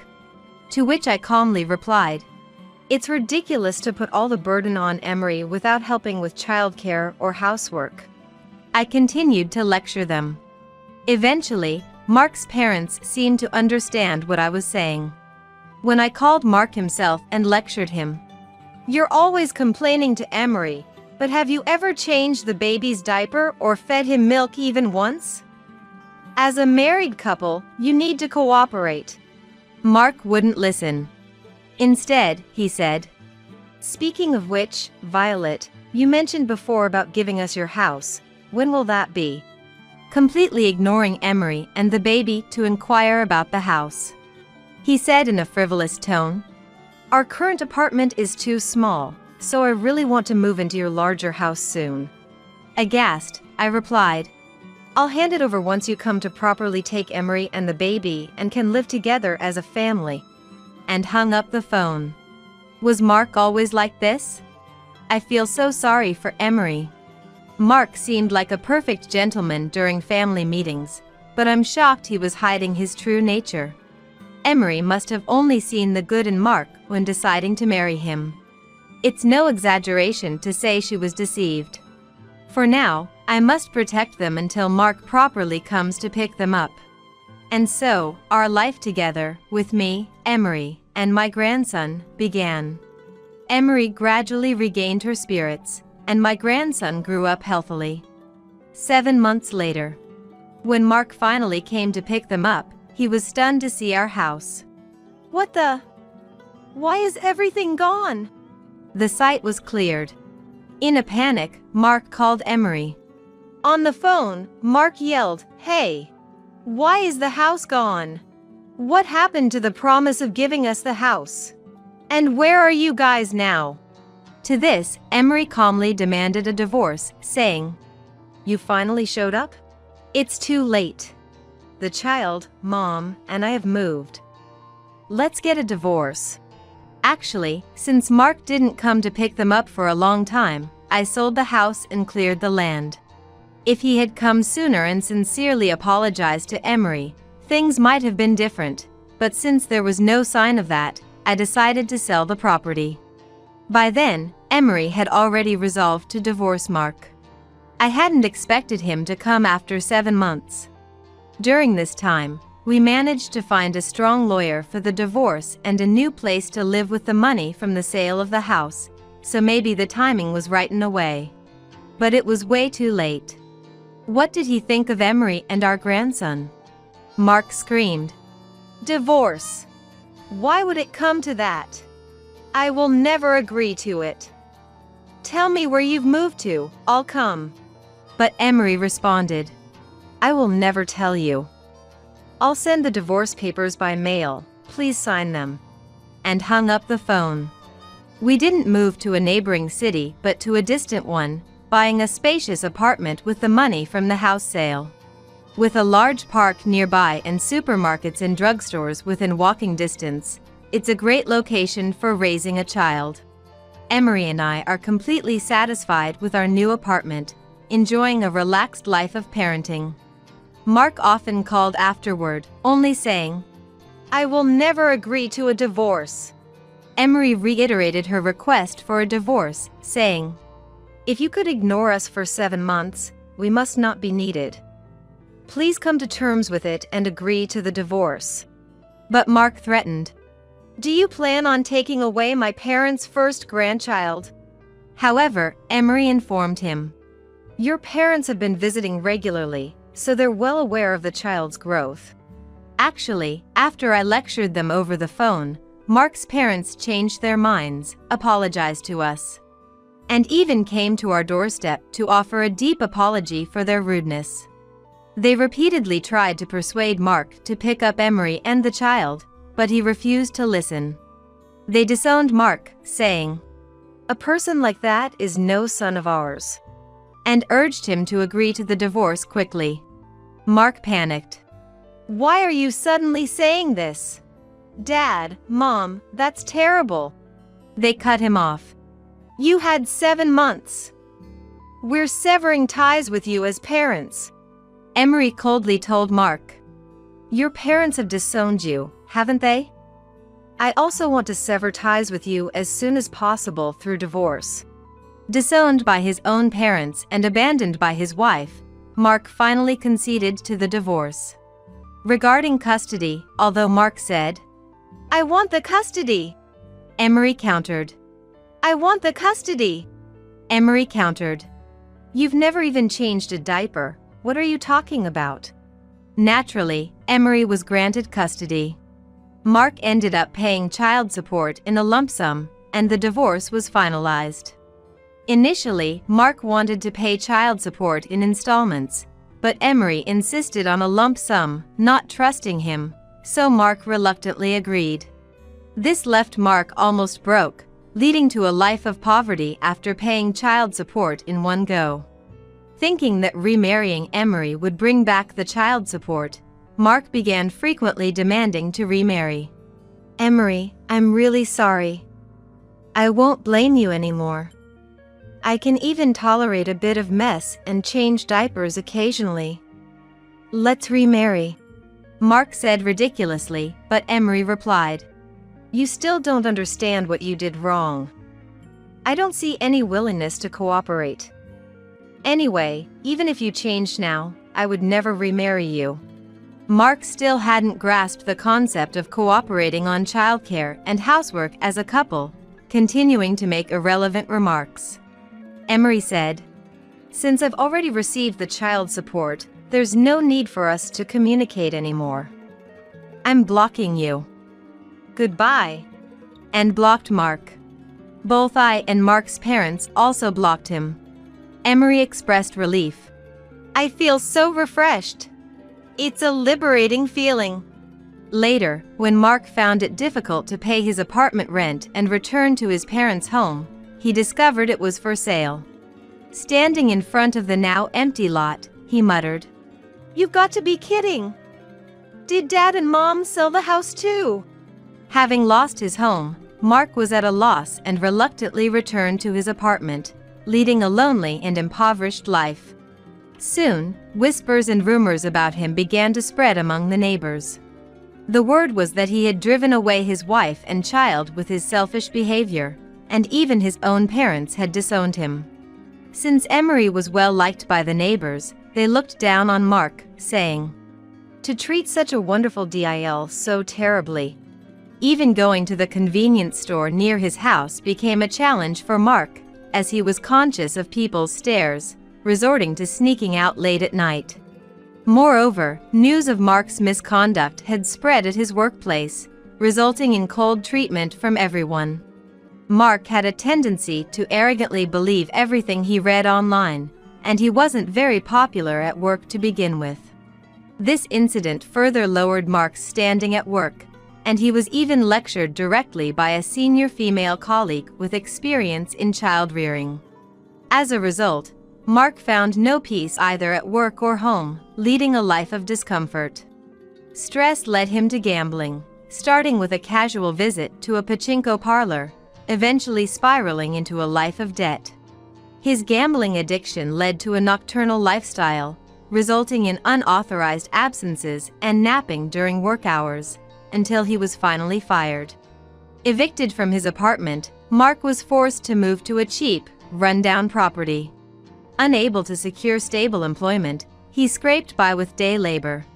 His gambling continued unabated, and his debt only grew larger. Despite everything, Mark never considered his own actions to blame, ranting into the night, "Why do I have to suffer like this? Damn it all!" His loud complaints resulted in complaints from neighbors and even attention from the police, showing no sign of redemption. Meanwhile, I thoroughly enjoy living with Emery and my grandson, occasionally having tea with Mark's parents, maintaining a good relationship. Mark's parents moved about 30 minutes away by car, and have completely cut ties with him, determined never to help him again, no matter what. They have no intention of telling him their new address. My grandson is soon turning 1. We plan to celebrate his first birthday grandly with Emery and Mark's parents. Though he lacks a father, Emery, I, and all of us together plan to give him all the love we can. Emery has grown stronger both as a mother and as a woman, currently in the midst of job hunting. She's more vibrant and radiant than ever. I look forward to supporting Emery and witnessing my grandson's growth. Pack my stuff too and make sure you handle it with care. Naturally, I'll be taking the biggest room, Vincent declared as the moving day to our new home approached. My husband Kendrick and I were busy with preparations for the move. It was during this time that Vincent, Kendrick's unemployed brother who lives with us, insisted we pack and transport his belongings as well. "That house is perfect for someone elite like me, so I'll be coming along," he added. My name is Rachel, a 29-year-old working mother with a job in medical administration. Kendrick, also 29, is a salaried employee. Despite our busy schedules, we manage to divide household chores. I take care of meals and laundry, while Kendrick handles cleaning. We enjoy a close relationship, spending our weekends traveling and leading a fulfilling life together. One day, Kendrick received a call from his friend Tariq. "I've decided to start a new company. You were interested in this industry, right? After giving it some thought, I realized I need your skills. Please, join me in this venture," Tariq passionately pitched. After some contemplation, considering Kendrick had shown interest in this field before his current job, I encouraged him to accept Tariq's offer, which he did. Tariq lives in a location far from where we currently reside, prompting us to decide on moving to work together. Tariq's father, a successful businessman, caught wind of our situation and generously offered to prepare a home for Kendrick and me. The house, with its trendy design and sophisticated interior, excited both of us. 2 months before the move, we received a call from Kendrick's mother, Cordelia, about his father, Taylor, who had been hospitalized following an accident. It seems Taylor will have lasting effects from his injuries and will need to move into a care facility, but there's no immediate availability. He can be admitted by the end of next month, so could you help support Taylor until then? Not long ago, Taylor was involved in an accident and had been living in the hospital. While his life wasn't in danger, he was left with aftereffects that made walking difficult without a cane or assistance. We were planning to hire a home health aide, but since they wouldn't be available 24/7, there was a desire to have more hands on deck. Despite hearing that living together for caregiving often leads to trouble, my relationship with my in-laws has always been very positive, without any issues. They've even given me gifts from their travels and celebrated my birthday, showing their care for me regularly. So, we happily agreed to Cordelia's request to move in and assist with Taylor's care until our move. Cordelia then whispered something difficult to say. "Thank you. But, there's one thing I need you to promise." Hearing this promise left me in shock. Since moving in with the in-laws, our relationship remained as good as ever, except for one thing: Vincent, Kendrick's brother, who was always a source of concern. Vincent, 2 years Kendrick's senior, was notably gifted, easily gaining admission to a prestigious university. Afterward, he secured a position at a well-known, leading corporation, but reportedly quit soon due to an inability to mesh with the workplace culture. For a time, he seemed keen on re-employment, but lately, he dismisses job opportunities, scoffing, "An elite like me shouldn't settle for such conditions." Currently, he sporadically works part-time jobs for leisure money while residing at his parents' home. Despite efforts to encourage his departure, Vincent's imposing nature often led to confrontations. Even after changing the locks, he would ambush the in-laws, forcefully enter the house, and replicate the keys to maintain his presence without concern. Living with someone like that, I knew wouldn't be easy, and indeed it was as I feared. In Vincent's eyes, Kendrick was the failure of a brother, and I was the incompetent DIL brought by the failure. Despite prior discussions about cohabiting for Taylor's care, Vincent demanded, "Hey Rachel, I'm starving. Isn't dinner ready yet? Why am I having fish? I was in the mood for meat today, you incompetent woman. The room's getting messy, clean it up. And don't touch the stuff on the shelves," making me handle nearly all his personal needs.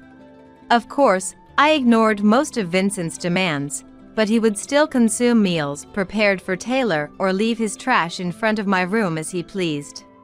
Even reluctantly caring for Vincent elicited no thanks, only a sense of entitlement. After returning from work on weekdays, I'd start on household chores and assist with Taylor's care, making for hectic days. Moreover, Vincent treated me like a servant, repeatedly boasting about his university and corporate experiences, taking up my time. I considered leaving multiple times, but convinced myself to endure it just for the 2 months until we moved to our new home. Since our stay was temporary, we hadn't unpacked much, simplifying the moving process. Now, we just awaited the completion of our house to transfer our belongings. One day, Vincent woke up past noon as usual, looked at the leftover lunch, and sneered at the poor meal before mockingly laughing at us. "Hey, incompetent woman, make sure my stuff is moved into the biggest room. Handle it carefully, don't you dare scratch anything. When are you moving, Vincent? Let me know the address, and I'll arrange the movers for you," I replied. At that, Vincent sighed deeply, berating me for a while for being useless and stupid. Then, he started accusing Kendrick of snooping through his computer and emails. That house seems decent enough, though living there is the true test. The location and layout seem good. Plus, with a supermarket nearby, Rachel can quickly get anything I need. He noted after apparently reviewing our new home's details, asserting his move with us. Of course, an elite like me will take the largest room. He sneered, prompting me to bite back a retort, but I held back. Smiling, I simply agreed and ended the conversation with Vincent. Behind me, Vincent's delusions about the new home continued, envisioning a scenario where he, the non-contributor, was supported by Kendrick and me working tirelessly from dawn to dusk. That night, I shared Vincent's behavior with Kendrick, Cordelia, and Taylor. "Rachel, do you remember the promise?" Cordelia asked. "Yes, of course. I've told Vincent we would pack his things," I replied, nodding solemnly to Cordelia, who then sighed deeply. On moving day, thanks to thorough preparation, our transition to the new home went smoothly without any hitches. With Tarek's help, we were able to finish unpacking earlier than planned on the day of the move. The fresh scent of the new construction, combined with the sophisticated design of the exterior, entrance, and the functional storage spaces throughout the rooms, made us truly feel the start of our new life, lifting our spirits.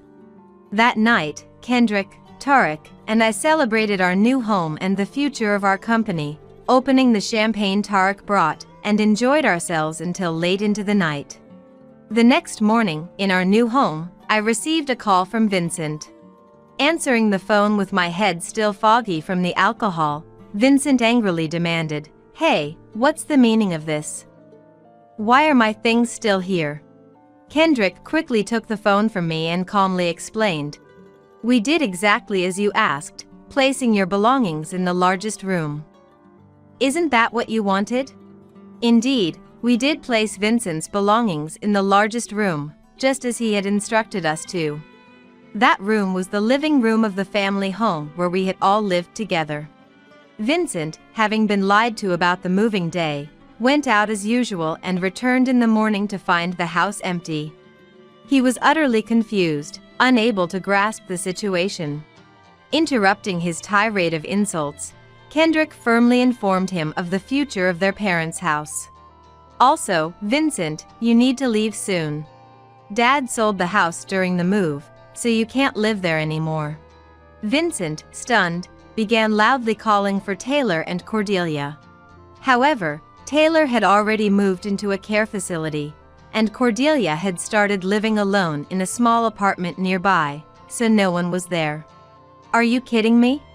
Leaving me behind and doing whatever you please? You're the one joking, Vincent. Thinking you can just show up at your brother's place and have everyone take care of you is insane."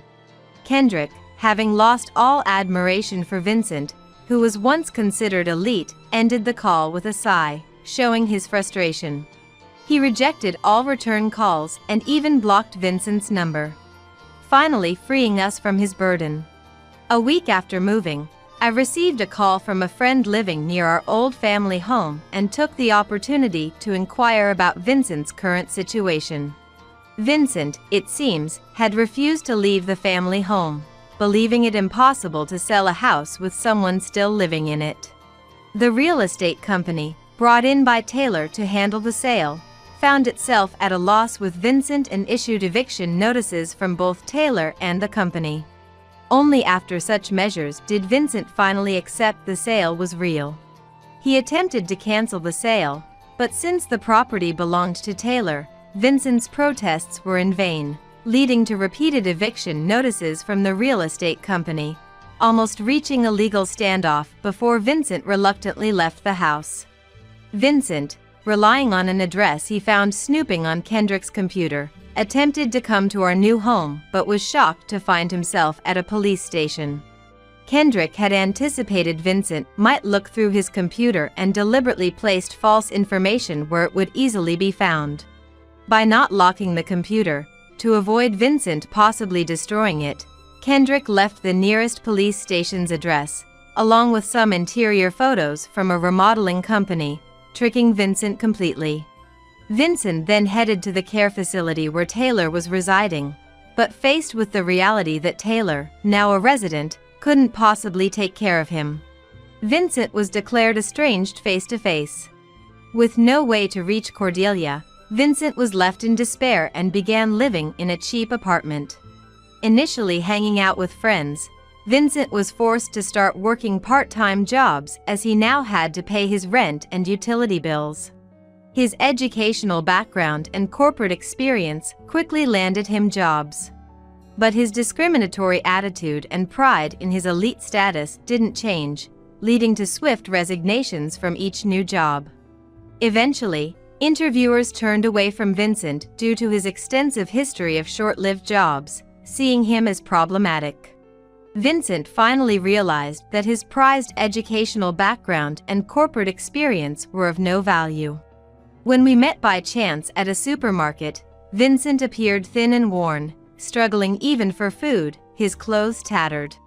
Upon seeing me, Vincent desperately clung to me, and I conveyed Cordelia's directive. We were told by Cordelia not to provide any assistance to you, Vincent. You're no longer considered a son, and even if you struggle with money or need food, we were asked not to help. Hearing this, Vincent collapsed to his knees. Before cohabiting, Cordelia had warned us about Vincent's unemployed status and arrogant behavior at home. Cordelia had hoped that seeing Kendrick's positive approach to his new venture might spark some competitiveness in Vincent. Resolved to disown Vincent if this attempt failed, the in-laws were prepared to cut ties with him during this move. We had intended to support Vincent towards independence, but that resolve shattered when we were treated as failures and incompetent from day one. Realizing he was truly abandoned by his entire family, Vincent broke down, begging me for money or food. I reiterated Cordelia's words, shook Vincent off, and drove away. Through the rearview mirror, I saw Vincent remained huddled and motionless. With a sigh, I thought of it as divine retribution for neglecting the in-laws who were willing to support him, and took a slightly longer route home. As for my husband and me, with Vincent gone, we were freed from the stress of being treated like servants and have been enjoying our new life in this new land. Kendrick and Tarek's company, though initially faced challenges during setup, gradually gained trust from those around us and is doing well. Kendrick, despite being busy, is happy working in the industry he loves alongside Tarek, which makes me happy as well. As the company is on track and expecting to get busier, I've decided to work part-time there to support Kendrick's endeavor. We keep in touch with the in-laws, occasionally visiting them for meals, maintaining a good relationship. We vowed to live each day without arrogance, grateful for the support from those around us, no matter how busy or difficult our situation may be. I am grateful to Kendrick, and Kendrick is grateful to me, as we happily live our daily lives. My name is Amy, and I turned 30 this year. Currently, I'm working in sales at an apparel brand, living a busy but fulfilling life. Today is our college reunion. Now that we're all around 30, everyone has taken their own path. Some are busy with work like me, others are married, and some even have kids. It's been years since we've all been able to gather like this. Amy! As I enter the venue, a friend spots me and waves, calling out. The gathering had already started, and my friends were huddled together, drinking. Hey, you must be tired, work's been busy, huh? Thanks, yeah. And wow, so many people turned up. We toast and catch up, sharing recent news and reminiscing. Long time no see, Amy. Turning around to the voice behind me, there was Estella, who used to be in the same club as me. It's been a while. She was always cute and charming, very popular, and I don't recall ever seeing her without a boyfriend. I'm engaged now. Really? Congratulations. Looking at her left ring finger, I saw a large diamond sparkling. A bit surprised by the ring, I expressed my congratulations, and she smiled. What about you? Not married yet? Not yet. I'm not in a hurry. Oh, that's so sad. I could tell the friend next to me was getting irritated by her words, but I subtly kept my emotions in check. It didn't bother me, and I didn't want to spoil the reunion with negativity. I'm enjoying my work for now. But you're already 30, right? The other side, knowing what was coming. She had always been like this since college. Always wanting to feel superior to others, looking down on them. My husband is super elite, you know. Look, he wanted me to have this ring. That's great for you. You were so pretty and popular in college. Maybe it's true what they say about beautiful women being too picky and missing out on marriage. I never intended that. The ultimate happiness for a woman is to marry a wonderful husband, but maybe you'll never have that chance, lol. She laughed mockingly, looking at me. Should I introduce you to a man? You must be lonely. I'm fine. I'm just too busy with work to think about marriage. Are you just pretending? You probably need someone else to make it happen for you. She left the place triumphantly, saying she would contact me again. I felt a wave of exhaustion, and my friends around me expressed their concern. She hasn't changed at all. Always wanting to be better than others, never listening. Yeah. What will you do if she contacts you about introducing a man? It's a joke, right? She's too busy for that. Even if she does, I'll decline. At that moment, I was optimistically thinking. That being engaged, she must be busy herself. But the very next day, she started sending me messages to introduce men. Of course, I refused every time. Dealing with that was a hassle in itself. One day, after finishing work and stepping outside the office. Amy. What? Waiting in front of the office was her. Seriously. You only ever send refusals, so I waited here. You haven't even been replying lately. What kind of men I prefer, what's wrong with the guys she's been trying to set me up with? These questions had become increasingly persistent recently. If I showed any preferences, I'd probably be accused of being too picky at 30, so responding had become a burden. I get it now. What do you get? That you haven't realized the joys of marriage, and can't be proactive about it. So, I'm going to explain all the great things about marriage to you. With a face that showed no ill intent, she smiled.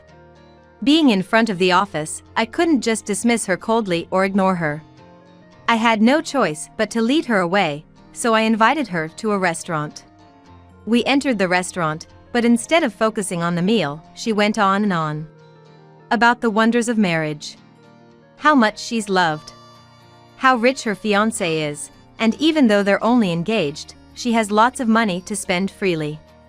How she's a winner, and I, unmarried, am a loser. How pitiful I am. And how she's doing all this for me. She sighed as she said this. See, if you stay the way you are now, you'll never find someone. That's why I'm helping you. No. I don't need it. I want you to be happy too, like me. Her smiling face seemed a bit scary. Despite her continued insistence on the joys of marriage, I firmly declined being set up with men. She seemed unsatisfied, but eventually, she seemed to give up on that. Still, she insisted on talking in person. Better than being ambushed in front of the office again, I thought, so I agreed. Amy. Sorry to keep you waiting. Then let's go. She pulled my arm and we started walking. I thought we were heading to a restaurant, but no. Where is this? I took care of the arrangements, let's go. She forcefully led me to a venue for a mixer, a place for men and women to meet. She confidently tried to check us in, so I quickly pulled her arm and stopped her. Somehow convincing her to step away from the venue for a moment. I grabbed her shoulder. Hey! This is troubling. I can't do this. She, being engaged, shouldn't be at such a place either. When I stopped her, she frowned. I came reluctantly, just for your sake. I'm only accompanying, so it's fine. Wait. I have a boyfriend. I'm just waiting for my work to settle down before getting married. So you don't need to worry about me. Maybe it was wrong of me to stay silent until now. I never intended to publicize that I had a boyfriend, but because of that, we ended up here. Sorry. Oh, you don't need to pretend so much. Excuse me. If you hate parties that much, let's go home today. That's why you're still single. She laughed and left. I just didn't know what to do anymore. Good work today. It's late again. Looking at my watch, it's already past 11 p.m. Getting off at the nearest station, I hurried home, but heard footsteps behind me. When I slowed down, the footsteps also slowed. When I sped up, they sped up too. Was I being followed? The thought sent chills down my spine, and I broke out in a cold sweat. In a panic, I took out my mobile phone and made a call. As the ringing continued, I prayed for a quick answer, but then someone grabbed my shoulder from behind. Amy, right? I turned around in fear, to see a smiling man. A stranger I didn't recognize. How did he know my name? You must be mistaken. What's wrong? We've been messaging each other every day, haven't we? I've been waiting for you at the nearest station. The man said, smiling. I was too confused and scared to even speak, having no idea what he was talking about. Then, Amy. I heard a hurried voice calling my name. Turning around, there was my boyfriend Dennis, running towards me with his mobile phone to his ear. In surprise, I looked at my phone and saw it was still on a call. I must have left it on after dialing. Dennis. Sorry I'm late. He had been waiting for me at home, but when he got my call and sensed something was wrong, he rushed out to find me. I faced the bewildered stranger with Dennis. Excuse me, this is my girlfriend. But how do you know her? As I stood there scared and Dennis guarded, the man seemed confused. He claimed to have met me on a dating app. I don't use those. I firmly denied it. Could you show us the messages, if you have any? The man showed his phone, and sure enough, there were messages under my name. But they weren't from me. Even Dennis, looking over my shoulder, could tell. However, the photo registered on the app was indeed mine. A deep sense of fear overcame me. Who would impersonate me and why? Then it hit me, there was one person I could think of. I explained to the man that the messages were not from me. Realizing our obvious distress and wariness, he seemed to understand and left. He hadn't intended to act like a stalker. I was too busy to meet easily. I often returned home late. And that if he waited at my nearest station, he might get to meet me. He was led to believe these messages by the impersonator. I called the person who came to mind, and she answered immediately. Estella? Hi, Amy, what's up? I need to confirm something. Yes? You haven't been impersonating me and messaging men on a dating app, have you? I hoped I was wrong, but she just laughed off my question. Why, how did you know? I was planning a surprise for you once I found the right person. Surprise. She said she was messaging on the dating app on my behalf, as I'm too reserved and lazy to do it myself. Her complete lack of malice in doing so was what made it even more terrifying. Please, just stop. It's none of your business. But you must be feeling so pitiful, surely you want to be like me? She seemed genuinely convinced of this. She's really crazy. My boyfriend, who had been listening to the call, muttered in disbelief. Sorry for dragging you into this. No, it's fine. He was relieved that I wasn't alone when this happened. But what should I do? I never expected someone to be this unreasonable. The fact that she seemed so innocuous made it even more problematic. Why is she so obsessed with you? I think it's because she liked a guy I dated back in college. I heard about it long after we broke up. But why would she do this now? If she resented me, wouldn't she want me to stay single forever? She's engaged and supposedly happy, about to marry a wealthy guy. Then, Maybe you should start investigating these things. My boyfriend suggested. What? Look. He showed me the screen. It was the homepage of the dating app we had seen earlier. Click here for profiles earning over $100,000, screening required. It led to another app. And what was the name of that party? He asked. Searching the name on my phone.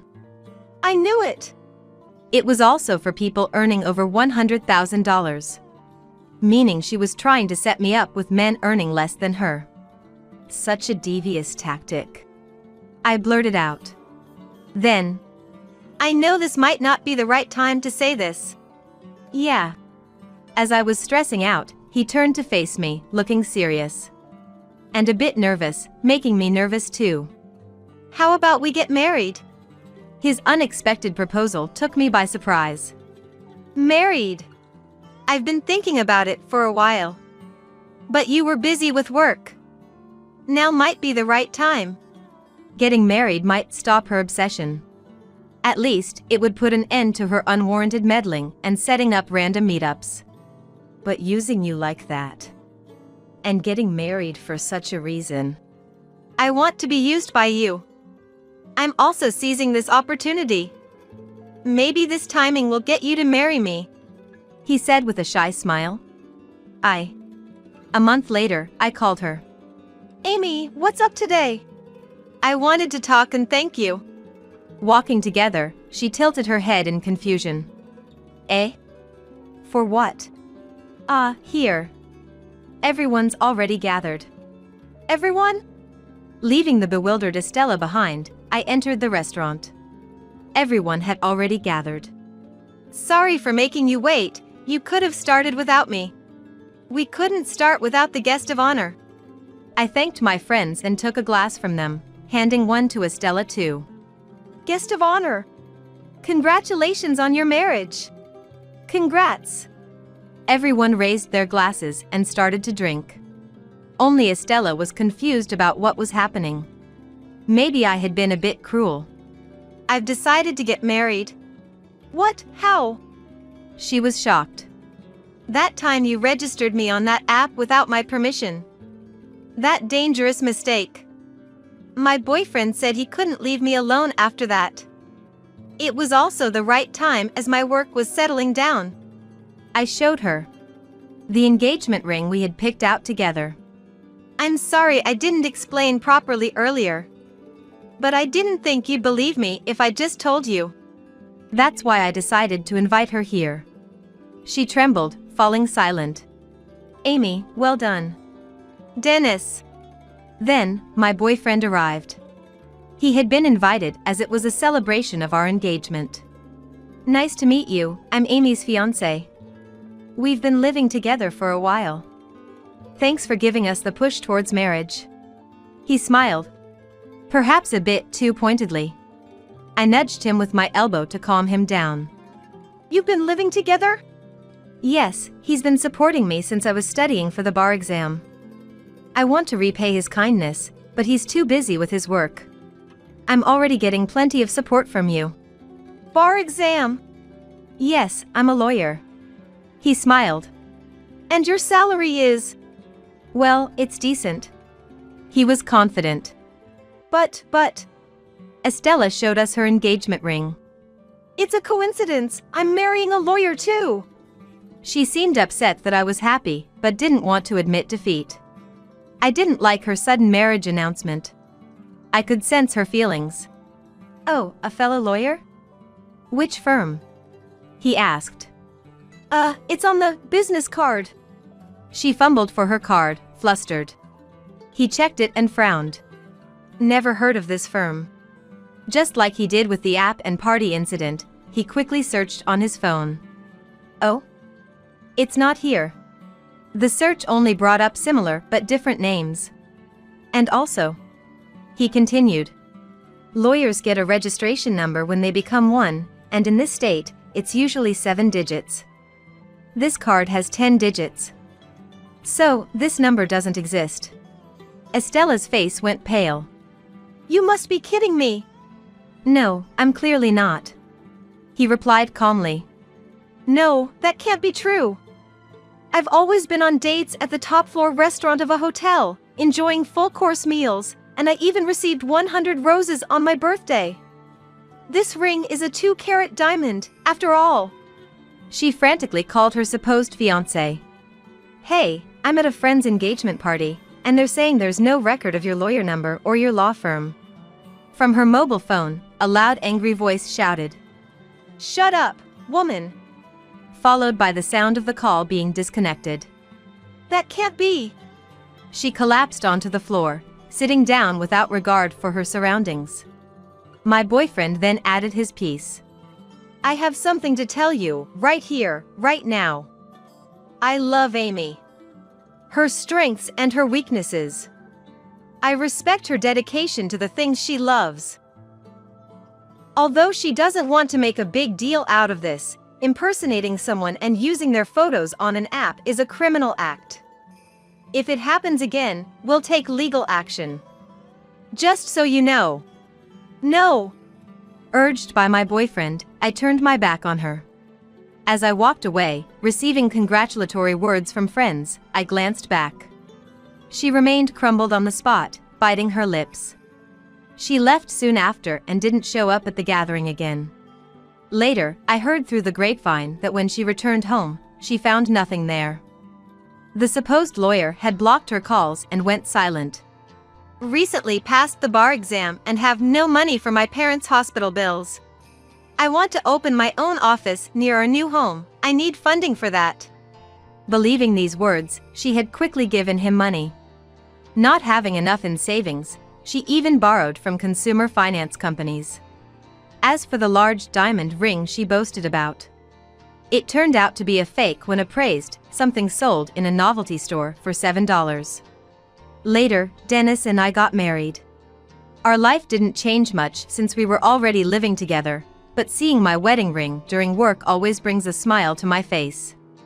The realization that I'm married to him fills me with joy. He respects my dedication to my work, and we support each other. What is happiness? For me, it's being married to someone who treasures me. The idea of caring for an old woman or dealing with high school kids, what a nuisance.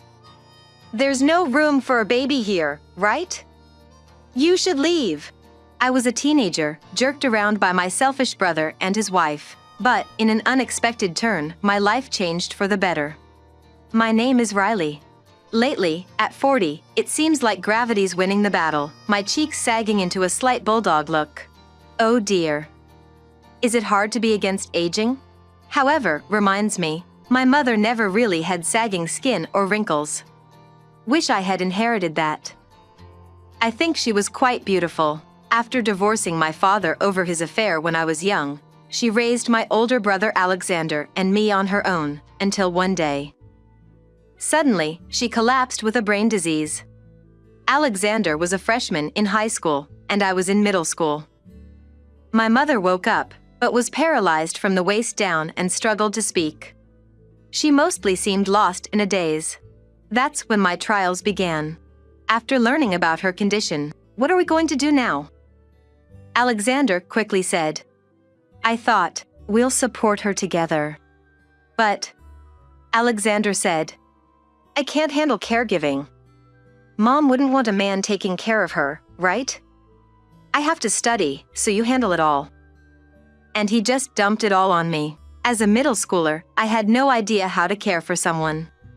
I couldn't even imagine the workload or how hard it would be, just felt anxious about the future. Could I really take care of her all by myself? Not long ago, I was just a kid, spoiled by her. The only adult I could turn to was my father, who had abandoned us, and I didn't even know how to reach him. I learned for the first time that she hadn't even received child support from her husband. Even if I could contact him, he would have probably abandoned us again. Knowing the hardships she faced working day and night pained me. Moreover, she was young and ineligible for care insurance, so we couldn't get proper care services. Though we managed living expenses with welfare, there was hardly any external support. There might have been better systems in place, but as a middle schooler, I couldn't understand the bureaucratic paperwork. I just followed what the hospital advised, processing paperwork as told. Yet, Alexander turned a blind eye to me, leaving not only mother's care but all household chores to me. Living in the same house, he enjoyed leisure, sleeping whenever he wanted, while I gave up studying hard and friendships, often sleepless due to caring for my mother. Thus, my teenage years dedicated to household chores and caring for her, I was thrust upon me by Alexander. It happened the year after my mother fell ill. Suddenly, I'm dropping out of high school, Alexander announced. I couldn't help but hope he might assist with the mother's care. I was in my second year of middle school, needed study harder. I needed help, but what he said next was unbelievable. Got a girl pregnant. I'm marrying her and we'll live here. What? Turns out, he had impregnated a classmate, dropping out to raise the child in our home. A person who wouldn't even care for his own mother, how could he care for a baby? A child making a child, that's what it seemed like. I protested loudly. I don't want to live with you. But, don't worry, I won't bother you. He just laughed it off with a nonchalant attitude. Of course, I couldn't believe those words. For the first time, I wanted to escape. But back then, I was powerless. A month later, Alexander's girlfriend, Stella, moved in. At first, I know it's tough at home. I'll help. She was saying nice things to me, but as expected, within 3 days, I can't strain myself because of the baby. She had me fetching even a cup of coffee. It's no surprise, considering she chose to be Alexander's wife. The high school dropouts stayed home mostly, doing nothing for my mother. When I rushed home to care for her, "What's for dinner?" That's how they would ask me. Moreover, at night, they'd make noise, robbing me of my precious sleep. It's no wonder I lost 10 pounds after Stella arrived. Eventually, Alexander started working part-time at a grocery store, reducing their late-night disturbances, but then Stella's baby was born. Now, it was the baby's cries all night. Honestly, even being told she was my niece, I couldn't find her cute, given my feelings towards Alexander and Stella. I might sound cold, but back then, I was struggling with my studies, trying not to take out my frustration on my mother. I was still a child, with no capacity to adore Alexander's child. Despite being on the edge, I managed to get into high school, thanks to my teacher's extra help. Not the school I wanted, but the closest one with lower standards though. Not ideal, but better than not going at all. The money saved from Alexander dropping out of high school was used for my tuition. Maybe that's one thing to thank him for. I believed things would get easier once I started high school. That's what I hoped.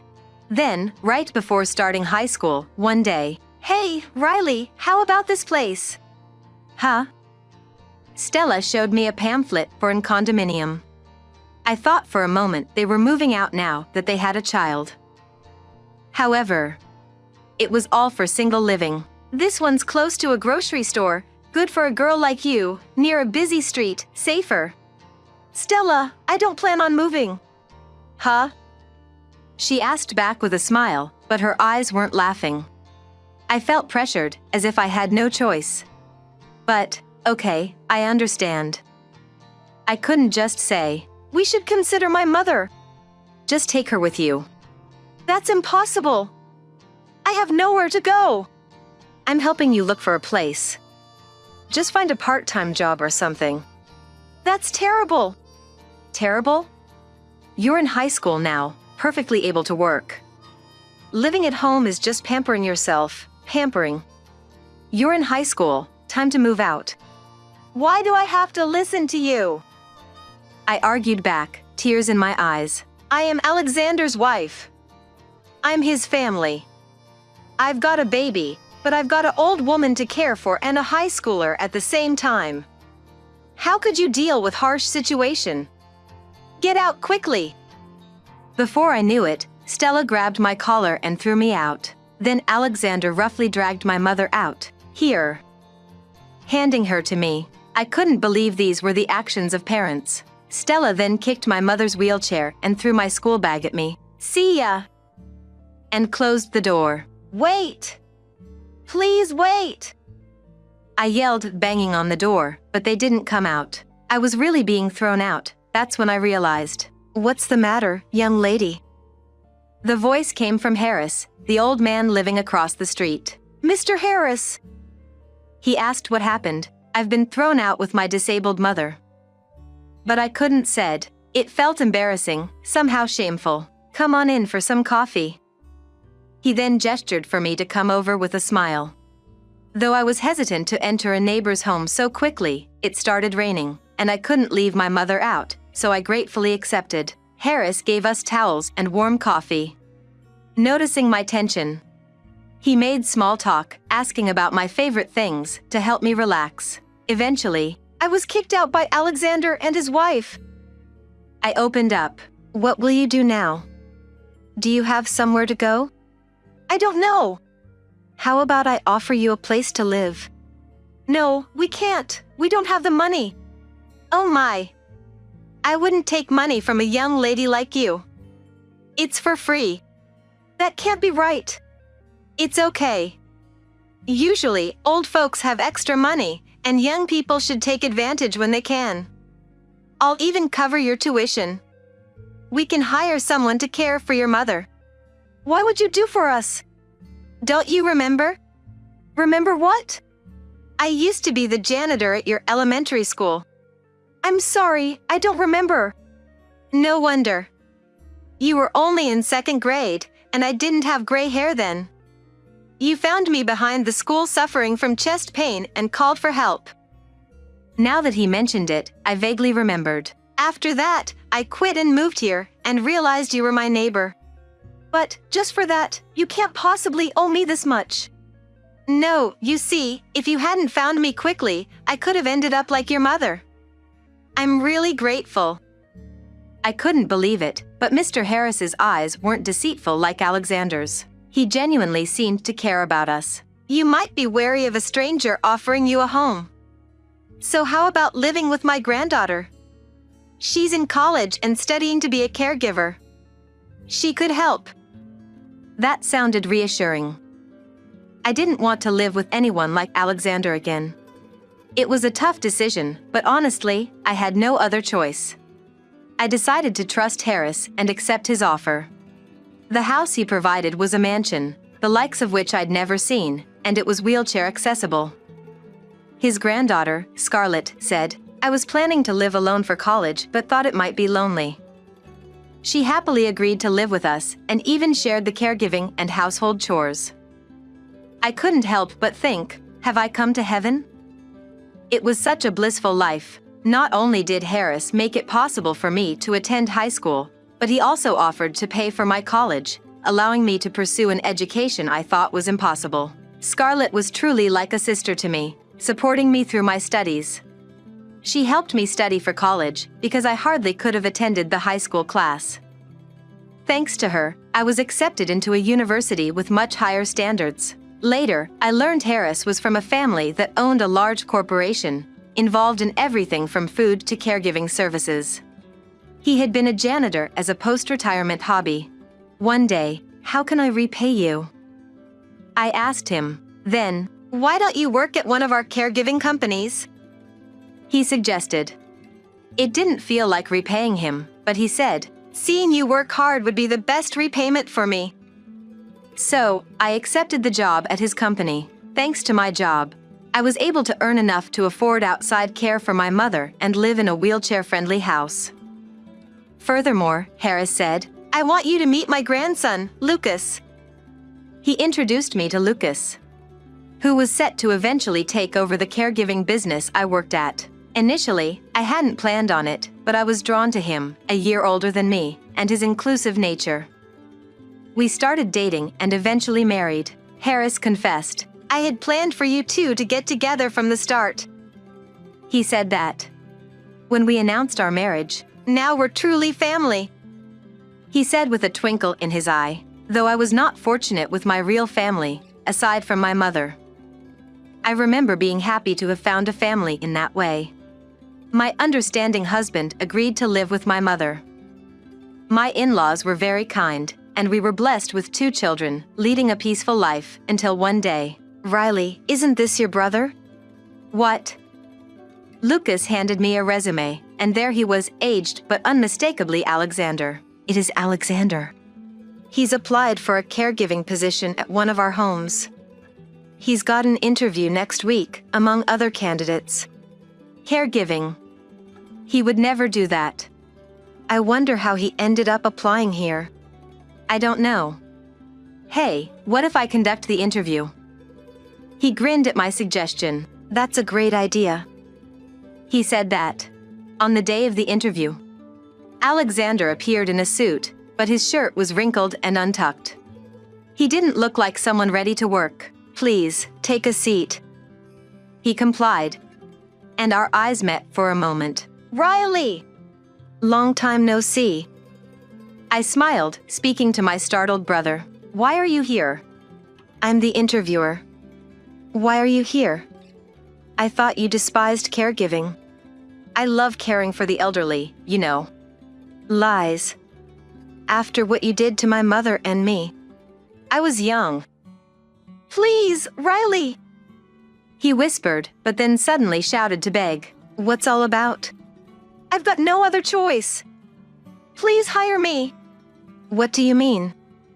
He exploded with emotion. I've been unemployed since my part-time factory job in my 30s. Stella says she can't support someone who only eats and does nothing. She started despising me when our child began daycare. I think she's seeing someone else. But she's all I have. If I don't get a job, she'll leave me for good. Alexander, a grown man, broke down and cried right there, seemingly seeking pity. I won't let him forget what he did to us. That's all? Surprised by my response, he said, How can you be so cold after hearing my misfortune? I was just a student when you and your family threw me out. I managed with minimal welfare while taking care of you all. That's different. Maybe you were fired because you're the kind of person who easily abandons family. Perhaps you lacked something essential for the job. Silenced by my words, he just trembled. Did you ever help with the kids or housework? Or were you just lazing around? He seemed shocked, probably because I hit the nail on the head. No wonder you're not treated like a human. You're like a walrus, just eating and lying around. Walruses are cute, but a husband like that is just annoying. Stella probably didn't find another man, she just grew to dislike you. And I can see why from this conversation. He had nothing to say, just shaking. Sorry, but a company can't hire someone who'd kick out your own mother and sister. We're not that desperate. What? You're not getting it? You're not hired. No one with 15 job changes like yours could be natural. His resume showed short stints at each job. Likely due to being fired. He's always been self-centered, unfit for teamwork or considerate work. Indeed, even during this interview, his selfishness was evident. I mean, I only have caregiving jobs left. Thought so. Don't worry, I'll spread the word in our affiliates not to hire you. With a smile, I said, Please! Do not such a thing! And Alexander apologized again. That's non-negotiable, for the elderly's safety. And, actually, I'm not really an interviewer.